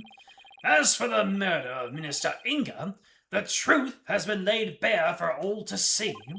Therefore, I will now pass judgment upon the accused, Mr. Duxad Martin. Here we go. We can't end everything right now. There are still mysteries. Your benevolence? I cannot accept this. Is something the matter, Your Benevolence? Queen Amara is lying. It makes no sense. Queen Amara would not have killed my father. What's it there all of a sudden? Is this some sort of lingering affection towards Nana? Rafa. Speak the truth, Queen Amara. Did you really kill my father? Yes. There was no mistake. She has confessed to the crime, thereby clearing the accused of all suspicion. As such, I see no need to continue these proceedings. Barbed head, Hornhead, are you going to let this stand? Dirk's been proven innocent. Is about to be declared not guilty. Even so, something doesn't feel right. Apollo, if you have any doubts, now's the time to raise them. After all, the courtroom is a place for finding the whole truth. But it's all up to you. There are definitely things that don't quite add up. Does this mean that the whole truth hasn't been brought to light yet? Should I push to continue this trial? No, brother! You should push to continue. Your Majesty, I have a feeling we haven't discovered the whole truth. The only way we'll ever find it is to continue this trial. Hornhead! Very well, then. Will the defense please tell us this? What important fact about the case has yet to come to life? Oh. No, not the motive. The murder method. Right? No, of course the motive. What am I talking about? Why would she do all this? Because the coup would have been Garon's motive, and the Defense Culpability Act would have been Dirk's motive, but Amara doesn't have any sort of personal tie. There's something I still don't understand. What was your motive for killing Justice Minister Inga?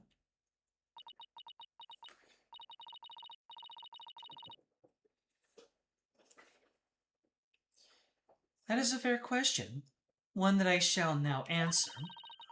It was for the future of this kingdom that I slew Inga Khura'in. To avert further tragedy, his death was an unfortunate necessity. Further tragedy? Over the past several years, Minister Inga has been rapidly expanding his power. He had established the secret police and was relentless in his pursuit of the insurgents. He even had the overwhelming support of his people, but still he was not satisfied.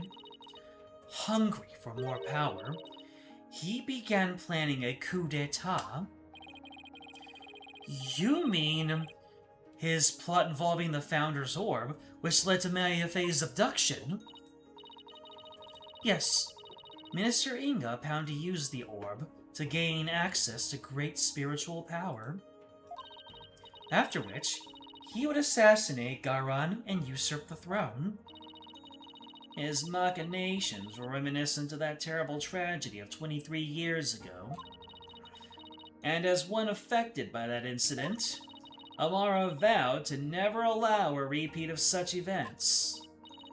Yes, and the Holy Mother delivered unto me the perfect opportunity to fulfill my vow. Security amid the courtyard was rather light due to the rite of channeling, and Inga had barricaded himself in the tomb with his hostage, away from prying eyes. I knew I would never again have such a perfect opportunity, so... At 2 p.m., during the rite of channeling, I slipped into the tomb and slew the minister. Oh, shoot! My bracelet! Apollo! Yup. It seems this trial is far from over. Queen Amara, I believe you're still hiding something. But if you want to keep on playing this game of hide and seek, then let's start with that last statement you made. If I must. Oh no. I can't save on that particular frame. Oh no. Alright, at 2 p.m., during the rite of channeling, you slipped into the tomb. Alright, I'm watching your hands.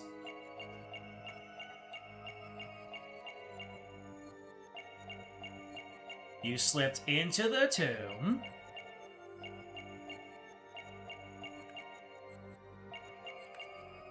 Alright, and slew the minister.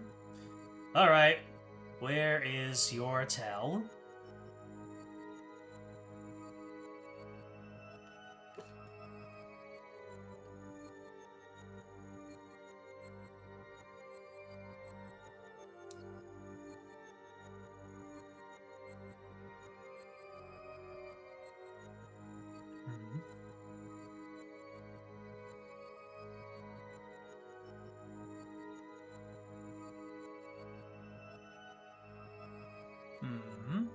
I would have suspected it would be on her hands.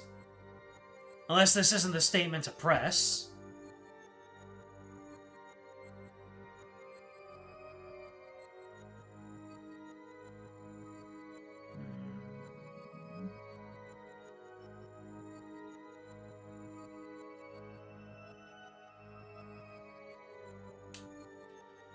Is this not the statement I'm supposed to press? Let's keep this moving. Confirm back. Okay, let's see here. It has to be on her hands somewhere. Listen again. Oh, there it is. Oh, looking very uneasy there, miss. Because the thing is, she was doing this the entire time, so it seems like she has her nervous twitch is always hand-based. Wow. Queen Amara, you're not very comfortable talking about the 2 o'clock rite of channeling, are you?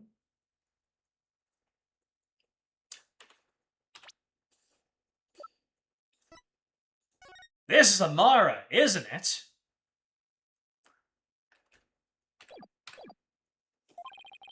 I can tell because a finger on your left hand twitched almost imperceptibly when you did. Oh? And that pose you make, is there something about your chest that makes you nervous? Whatever do you mean?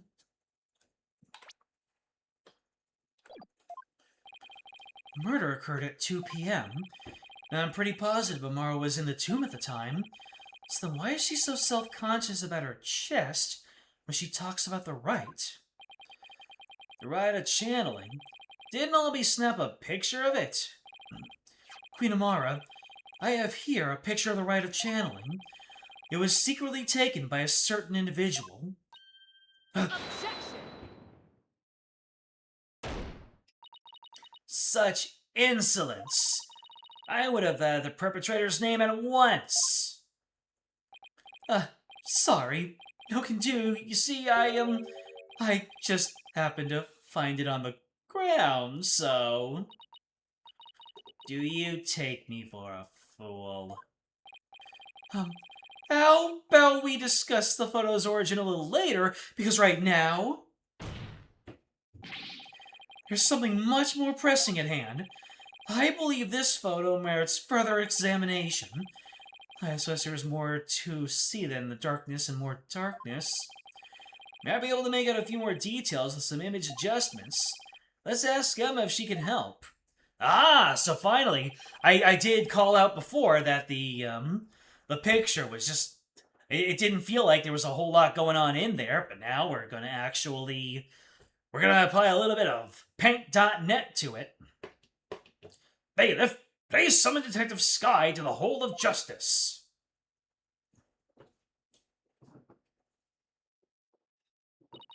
Here you are. Was able to obtain a much clearer image by raising the brightness. Oh, hello. What's that right there? An injury? No, wait. I think it's a burn scar. Emma really put the photo into Photoshop and then hit the color correction one time. Amazing what technology is capable of. I think it's a burn scar. A burn scar, huh? We know one person who has been in a big bad fire. And one person who hasn't.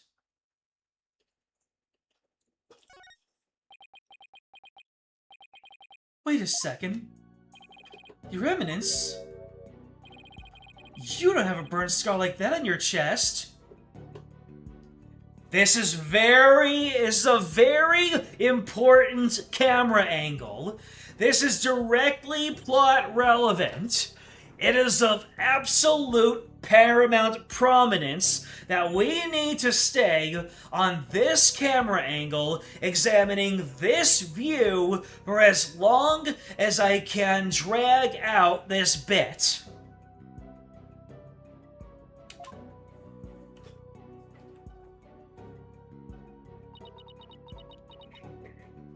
Oh boy, we're on to it.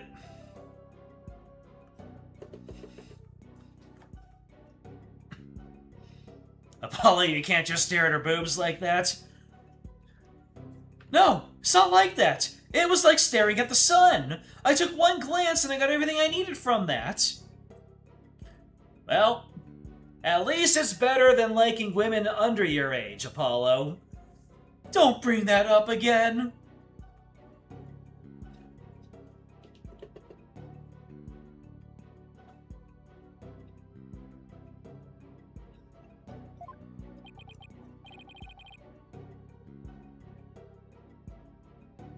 Not your thing.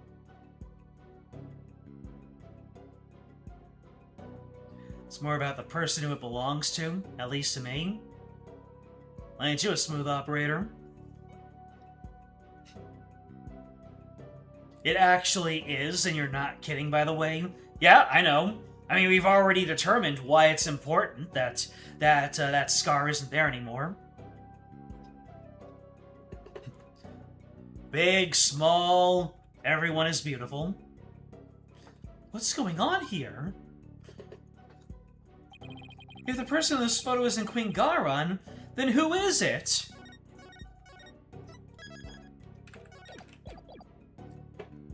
It's Trucy. I knew that's what she was up to.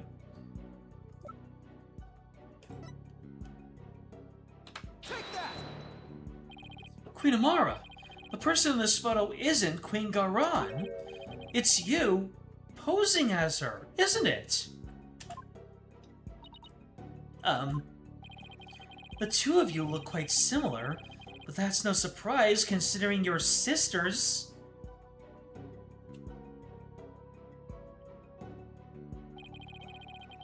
Even the shape and position of your facial tattoos are almost exactly the same. And you are both capable of channeling spirits. Therefore, it would have been easy for you to impersonate Queen Garan. She's a lass pretending to be another lass channeling another dude. Or I should have said lady.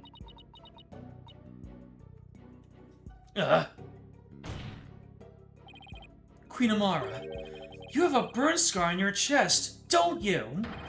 Please remove your round mandala so we can see what's behind it for ourselves. So not only does Apollo zoom in on Garan, now he's demanding Amara. Oh wow, and Amara crash out?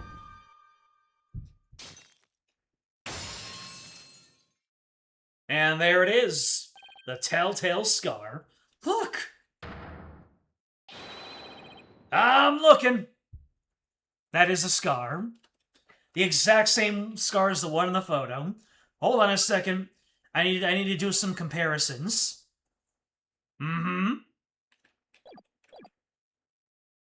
Right. Scar.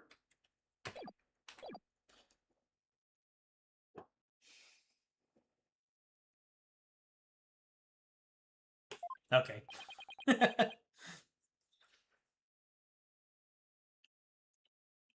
I don't understand. I knew it! So the person in this photo really is... Yes, it's Queen Amara! This is absurd. Are you suggesting they switched places? Amara's confession earlier was also false? Ugh. Mother, what is the meaning of this? Don't you see? This changes everything! We know for a fact this photo was taken at 2 p.m., the exact time the murder took place. But that would mean Queen Amara could have possibly committed this crime. Exactly. She now has an ironclad alibi.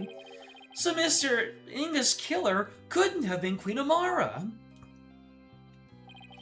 I'm afraid I no longer follow defense. Was it not Queen Amara who channeled the minister and the accused to stage the crime? Yes, that fact has not changed. We have evidence placing her at the scene of the crime. And Dirk could have only been there in the tomb if she were channeling him.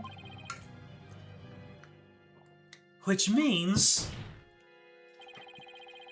While Queen Amara did use spirit channeling to stage the crime, she didn't kill Minister Inga. His real killer is someone else. Porkunka! What's going on?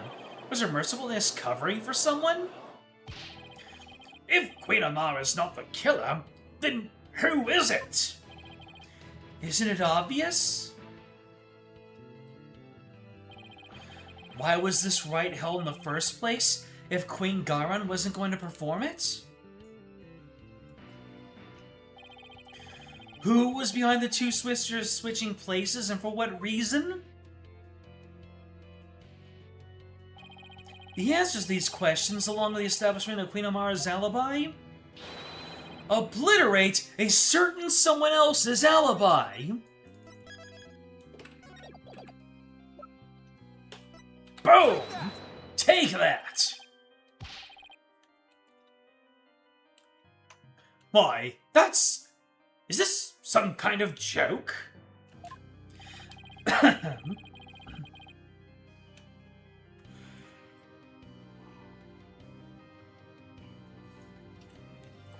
Phoenix has consistently been standing there chill AF every time they've done a diorama shot. Well, at the beginning of the trial, he wasn't. But as soon as we started getting the upper hand, yeah, my man has been aura positive.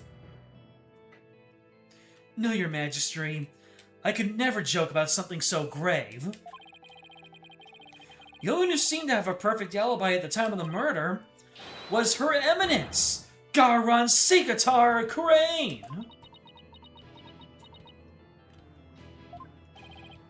Queen Amara, did your sister Queen Garan ask you to pose as her and perform the rite of channeling? And didn't she also have you drive Dirk's spirit from Mizfei's body and then stage the crime to make it look like he was the minister's killer?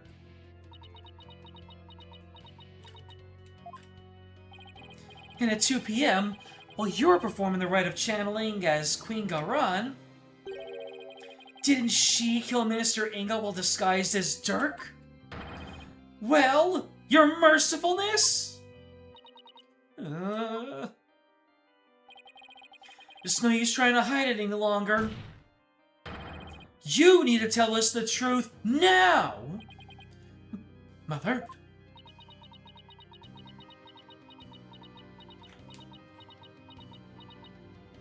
That's a lot of ellipsis.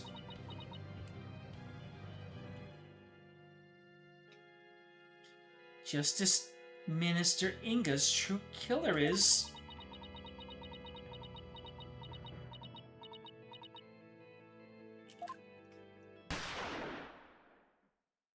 Oh no!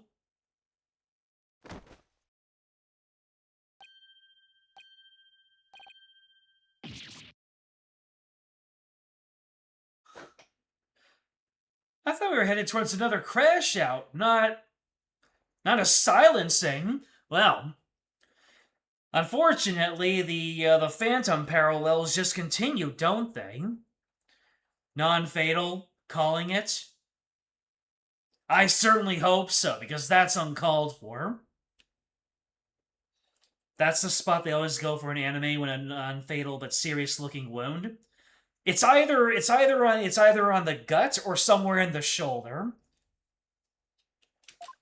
No! I really did it!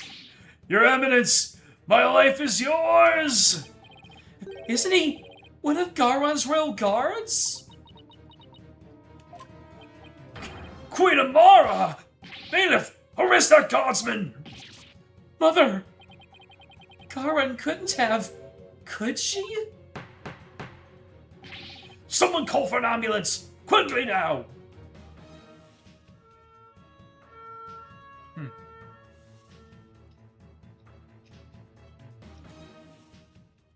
There's enough trial for another stream, right? Like, we still have plenty of time to go.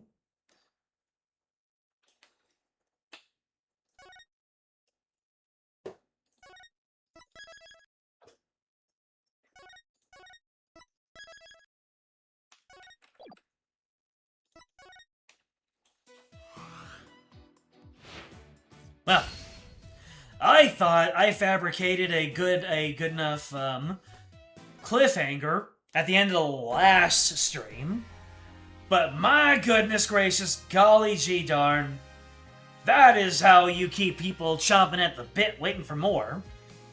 Ladies and gentlemen, that is gonna be it for tonight.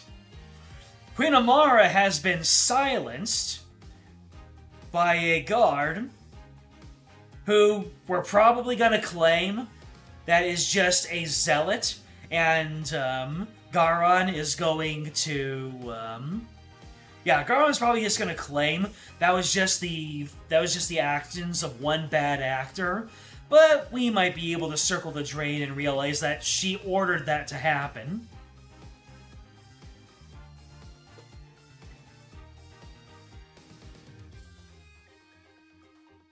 So, you're very welcome to the stream. Glad you had fun. Balorf. And thank you if you're watching this stream as a VOD. So you know what to do. Like, subscribe, comment, ring the bell, join the Discord. It is in the description. It will let you know when the next stream comes up. Next time, we might be driving this home with the final portion of the final case of the base Spirit of Justice game.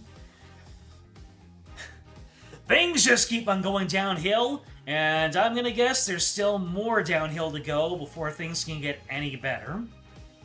We have more hill to slide down. In terms of having a well-written story, glad to hear it.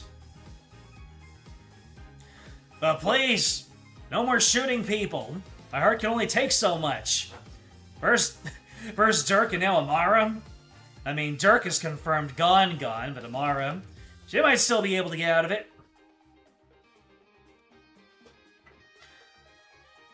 We don't want them to be reunited right yet. Give the proper queen a good...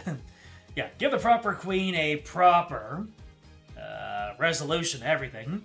So, we still need to figure out who slew Inga, and we still need to figure out the circumstances behind the fire that caused Amara to fake her death. And that is all that we are going to pursue next time. Until then, game out. Ooh, boy.